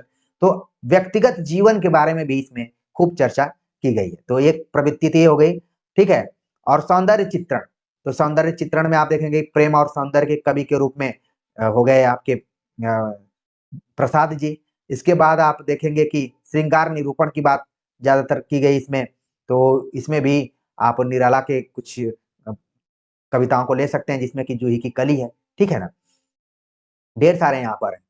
नारी भावना की बात की जाए तो अन्य कालखंडों की अपेक्षा इस कालखंड में स्त्री के चरित्र को लेकर थोड़ा सकारात्मकता दिखाई दी है। और कारण ये भी हो सकता है कि उस समय महादेवी वर्मा भी लिख रही थी, तो कवियों ने थोड़ा बहुत उनसे भी प्रभावित होकर स्त्रियों के बारे में कुछ अच्छा सोचने का प्रयास किया हो। तो यहाँ पर आप देख रहे हैं कि नारी के प्रति उदात्त दृष्टिकोण दिखाई पड़ता है। समाज में उसके सम्माननीय जगह को रखने की कोशिश की गई है। नारी को केवल विलास की वस्तु के रूप में छायावादी कवियों ने नहीं देखा है। इसीलिए कुछ पंक्तियां हैं जो कि काफी फेमस पंक्तियां हैं, इनको आप यूज कर सकते हैं। नारी तुम केवल श्रद्धा हो विश्वास रजत नक पक्तल में, पीयूष स्रोत सी बहा करो जीवन के सुंदर समतल में, ऐसे ही आप यूज कर सकते हैं। या फिर जो भी पंक्ति आपको स्त्री से संबंधित याद हो, देवी माँ सहचरी प्राण, पंत ने कहा, ठीक है? इस कालखंड में रहस्य भावना, ये कालखंड इसलिए महत्वपूर्ण है कि ये भी भक्ति काल की तरह ही, इसमें भी रहस्य भावना, सीधे सीधे बातें कवियों द्वारा नहीं की जा रही। खास तौर से महादेवी वर्मा की बात की करें तो, ठीक है? तो इसमें अज्ञात सत्ता के प्रति जिज्ञासा का भाव दिखाई पड़ता है। और तमाम कविताओं को उदाहरण आप दे सकते हैं। मौन निमंत्रण हो गया, कामायनी हो गया, या फिर उसमें देख सकते हैं आप महादेवी वर्मा की पंक्तियों में भी, ठीक? प्रकृति चित्रण की बात तो आप पंत के बिना कर ही नहीं सकते। तो प्रकृति चित्रण की जब भी बात आए तो पंत के कुछ अगर आपको पंक्तियां याद हैं तो उनको जरूर आप अपने आंसर में नोट कीजिए, जैसा कि मैंने छोड़ दुर्मों की मृदु छाया वाली बात बताई। इसके अतिरिक्त आप देखेंगे कि दुख और वेदना की विवृत्ति पूरा दिखाई पड़ती है छायावाद में। तो मैं नीर भरे दुख की बदली महादेवी वर्मा के हिसाब से पूरा आप बता सकते हैं। आंसू काव्य के बारे में भी इसको बता सकते हैं कि स्मृति काव्य कहा जाता है, और ढेर सारी चीजें हैं। उनको जोड़कर अगर पंक्तियां याद हैं तो जोड़िए। जितना आप उदाहरण देंगे उतना ही आपका आंसर मजबूत होगा। और ध्यान में रखना है कि जब छायावाद चल रहा था तो वो एकदम आप देखेंगे कि स्वाधीनता आंदोलन का एकदम एक उत्कर्ष के रूप में कहें, लोगों में एनर्जी सी आ गई थी, ठीक है? ये वो दौर है जिसमें गांधी जी पूरा एक्टिव हो चुके थे, ठीक? तो यहाँ पर राष्ट्र प्रेम की अभिव्यक्ति भी दिखाई पड़ती है हर तरीके से। और छायावादी कवियों ने सिर्फ कविताओं में नहीं, अलग अलग अपने रचनाओं के माध्यम से, विधाओं के माध्यम से भी राष्ट्रीयता के स्वर को उन्होंने उठाया है। और यहाँ पर आप उदाहरण दे सकते हैं जयशंकर प्रसाद का, जो आपको पंक्ति याद हो, क्योंकि इसमें इधर उधर की बातें आपको ज्यादा नहीं लिखनी है। पंक्तियां याद हैं, आप यूज करिए, लिखिए अच्छे से। अगर शैली की बात करें तो इसमें भी खड़ी बोली, जितना खड़ी बोली का अच्छा विकास छायावाद में और शायद किसी कालखंड में हुआ होगा। उस समय के कवियों ने हिंदी साहित्य को मजबूत करने के लिए, उसके शब्द भंडार को मजबूत करने के लिए बहुत योगदान दिया है। इस समय लाक्षणिक भाषा शैली का प्रयोग किया जाता रहा, ज्यादातर नए-नए अलंकारों का भी प्रयोग किया गया, जिसमें मानवीकरण अलंकार का नाम प्रमुख रूप से है, ठीक है ना? तो पंक्तियों को आधार बनाते हुए अपनी बात आप पूरा लिख सकते हैं। बाकी एक-एक कवि, चाहे वो प्रसाद हो, चाहे निराला हो, पंत हो, महादेवी वर्मा हो, अगर इनकी विशेषताओं में से मेन विशेषताओं को निकाल कर भी अपने आंसर को पूरा आप लिख सकते हैं। आपका आंसर अच्छा हो जाएगा। इसके बाद के कालखंड में आप देखेंगे कि जो राष्ट्रीय सांस्कृतिक काव्य धारा पर है, ठीक? तो उसमें आप माखनलाल चतुर्वेदी, बालकृष्ण शर्मा नवीन, ये क्वेश्चन आ सकता है। तो इस कालखंड को भी आपको अच्छे से ध्यान में रखना है। तो कवियों की विशेषताओं को ही उसमें से मेन विशेषताओं को निकालते हुए अपने आंसर को लिख सकते हैं। तो माखनलाल चतुर्वेदी की कुछ पंक्तियाँ याद कर लीजिए, रामधारी सिंह दिनकर की पंक्तियाँ याद ही हो जाती हैं, सुभद्रा कुमारी चौहान की पंक्ति याद रख लीजिए और रामनरेश त्रिपाठी को भी रख सकते हैं। तो खास तौर से इस समय देशभक्ति, राष्ट्रीयता की भावना दिखाई पड़ती है, स्वतंत्रता संग्राम के लिए उद्बोधन दिखाई पड़ते हैं, देश पर बलिदान हो जाने की भावना दिखाई पड़ती है, वीरों की प्रधानता तथा ओज और औदार्य का स्वर दिखाई पड़ता है, जिसमें रामधारी सिंह दिनकर के आप पंक्तियों को यूज़ कर सकते हैं। आर्य संस्कृति और गांधीवाद का समर्थन दिखाई पड़ता है, चूँकि ये वो दौर है कि जब गांधी जी भी एकदम से देश को आज़ाद कराने के लिए थोड़ा-सा अपने रुख में परिवर्तन कर रहे थे। जो व्यक्ति सत्य, अहिंसा की बात कर रहा था, अब धीरे-धीरे वो हिंसा की तरफ बढ़ रहा था। ये चीज़ आपको देखना है, जो कि 1942 के आस-पास में आपने देखा भी होगा, करो या मरो। तो ये सारी चीज़ें आपको जोड़ कर पढ़नी है, ठीक है?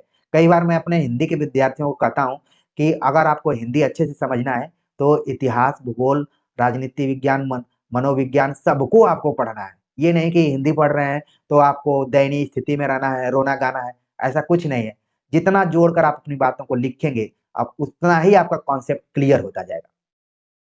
ठीक है, इसी बीच में हालावाद से बहुत कम ही सवाल पूछा जाता है, लेकिन फिर भी आपको ध्यान में रख लेना है कि कौन-कौन से इसमें कवि हैं।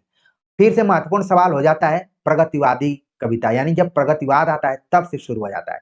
अब यहाँ से कविता आप देखेंगे कि एक विचारधारा पर लिखी जाने लगी, जो विचारधारा थी मार्क्सवादी विचारधारा। तो अभी तक हम देख रहे थे कि कविता का रुख अलग था, लेकिन जैसे ही प्रगतिवाद आता है तो कविता दूसरे तरफ मुड़ जाती है, एक खास विचारधारा पर लिखी जाने लगती है, जिसमें शोषक वर्ग और शोषित वर्ग की बात होने लगती है, ठीक है? तो इसको आधार बनाते हुए हिंदी में ढेर सारी कविताएँ लिखी गई हैं और कवियों को भी ध्यान में रखना है।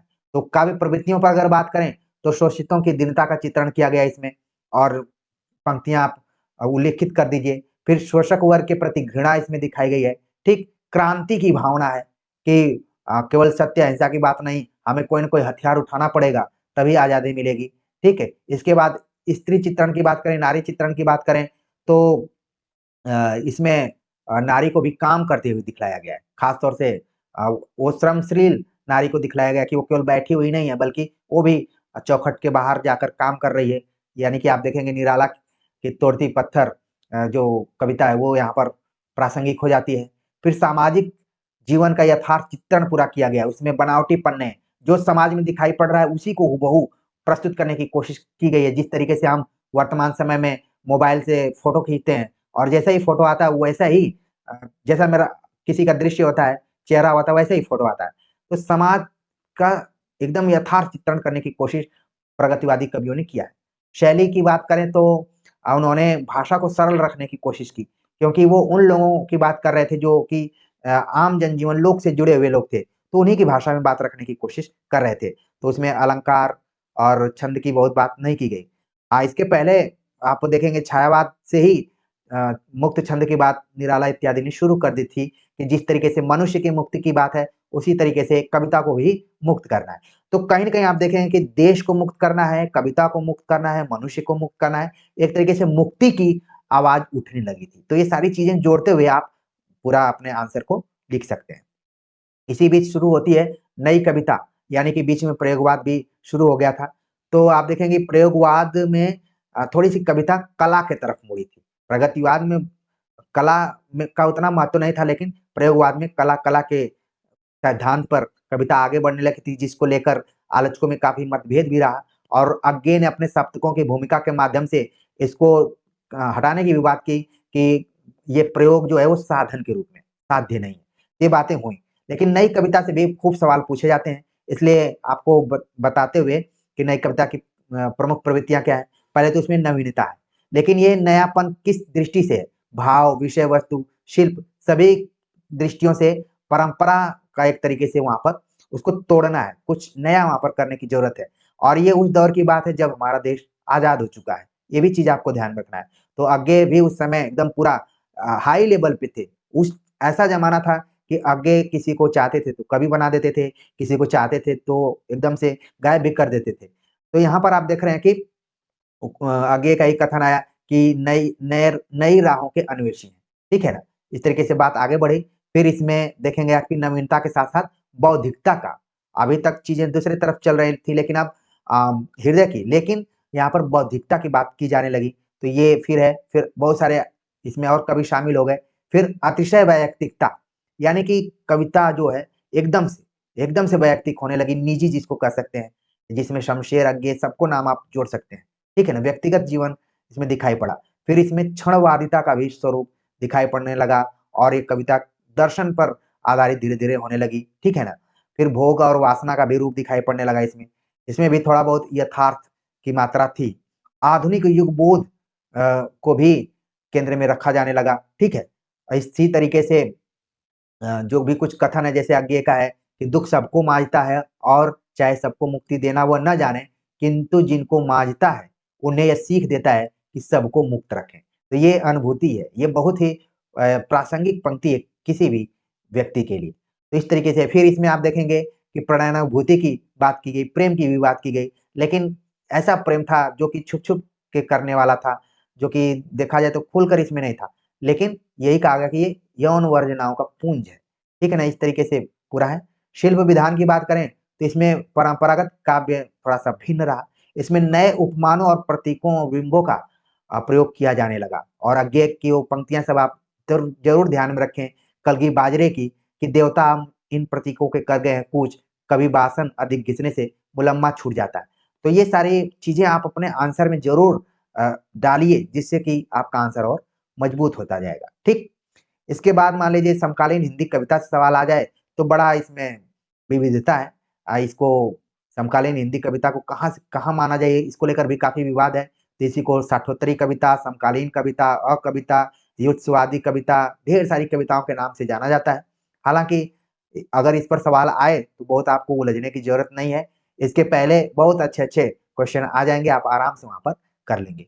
तो प्रिय विद्यार्थियों, उम्मीद है कि जो कुछ मैं बताना चाह रहा था कि अगर सब्जेक्टिव तौर पर आपको लिखने के लिए आ जाए, तो आप किन-किन बिंदुओं को रख सकते हैं, किन-किन तथ्यों को रख सकते हैं, जिससे कि आपका आंसर बहुत अच्छा हो जाएगा। और देखिए इसी बहाने एक बैठक में आपने हिंदी साहित्य का इतिहास प्रवृत्तियों के आधार पर पढ़ लिया होगा। अभी तक आपने कोई पुस्तक नहीं देखी होगी हिंदी साहित्य का प्रवृत्तियों पर आधारित कोई इतिहास ग्रंथ, लेकिन ये छोटा-सा नोट्स है। ये नोट्स कभी-कभार मैं रिवीजन के तौर पर देता हूँ, हालाँकि यही नोट्स अंतिम सत्य नहीं है। जब भी हम क्लास में जाते हैं तो और नई चीज़ें भी इसमें जोड़कर बताते हैं। तो मुझे लगा कि बहुत सारे विद्यार्थी कमेंट्स करते हैं कि सर अ, हरियाणा पब्लिक सर्विस कमीशन के लिए कैसे लिखेंगे? तो इसी तरीके से आप उसमें लिख सकते हैं। तो अभी समय रहते अगर आप चाहें तो इसका आप यूज़ कर सकते हैं जो भी कुछ मैंने बताया हुआ है और बाकी विस्तार से अगर आप चाहेंगे तो फिर आपको जुड़ना पड़ेगा मुझसे, उसके आधार पर हम टॉपिक वाइज़ लेकर वीडियो आएँगे। जुड़ेंगे तभी मेरा हौसला बढ़ेगा क्योंकि मैं देख रहा हूँ कि जुड़ने की जो देखिए दर है, वो बड़ी कम है और चूँकि मैं जानता हूँ कि अच्छे लोगों से जुड़ना चुनौतीपूर्ण होता है, चैलेंजिंग होता है। मैं अगर यही मसालेदार बात करता तो शायद बहुत सारे लोग जुड़ते, लेकिन ये ओरिजिनल बातें हैं। ओरिजिनल बातों को समझना थोड़ा-सा मुश्किल होता है और धैर्य रखना पड़ता है। तो जितने भी विद्यार्थी जुड़े हुए हैं, मैं यही मानकर चल रहा हूँ कि वो ज़रूर 1-2 लोगों को बताते रहेंगे। इसी तरीके से अगर आप बताएँगे तो 100 के क्या 200 के जल्दी ही हम पहुँच जाएँगे। तो यही सभी उम्मीदें हैं और उम्मीदों पर ही दुनिया कायम है। आज के वीडियो लेक्चर के बारे में आप ज़रूर बताइएगा कि आपको कैसा लगा और फिर इसी आधार पर आप प्रैक्टिस करना शुरू कीजिए। केवल बातों से काम नहीं चलेगा बल्कि प्रैक्टिस करना पड़ेगा। तो प्रिय विद्यार्थियों, मिलते हैं एक नए टॉपिक के साथ, तब तक के लिए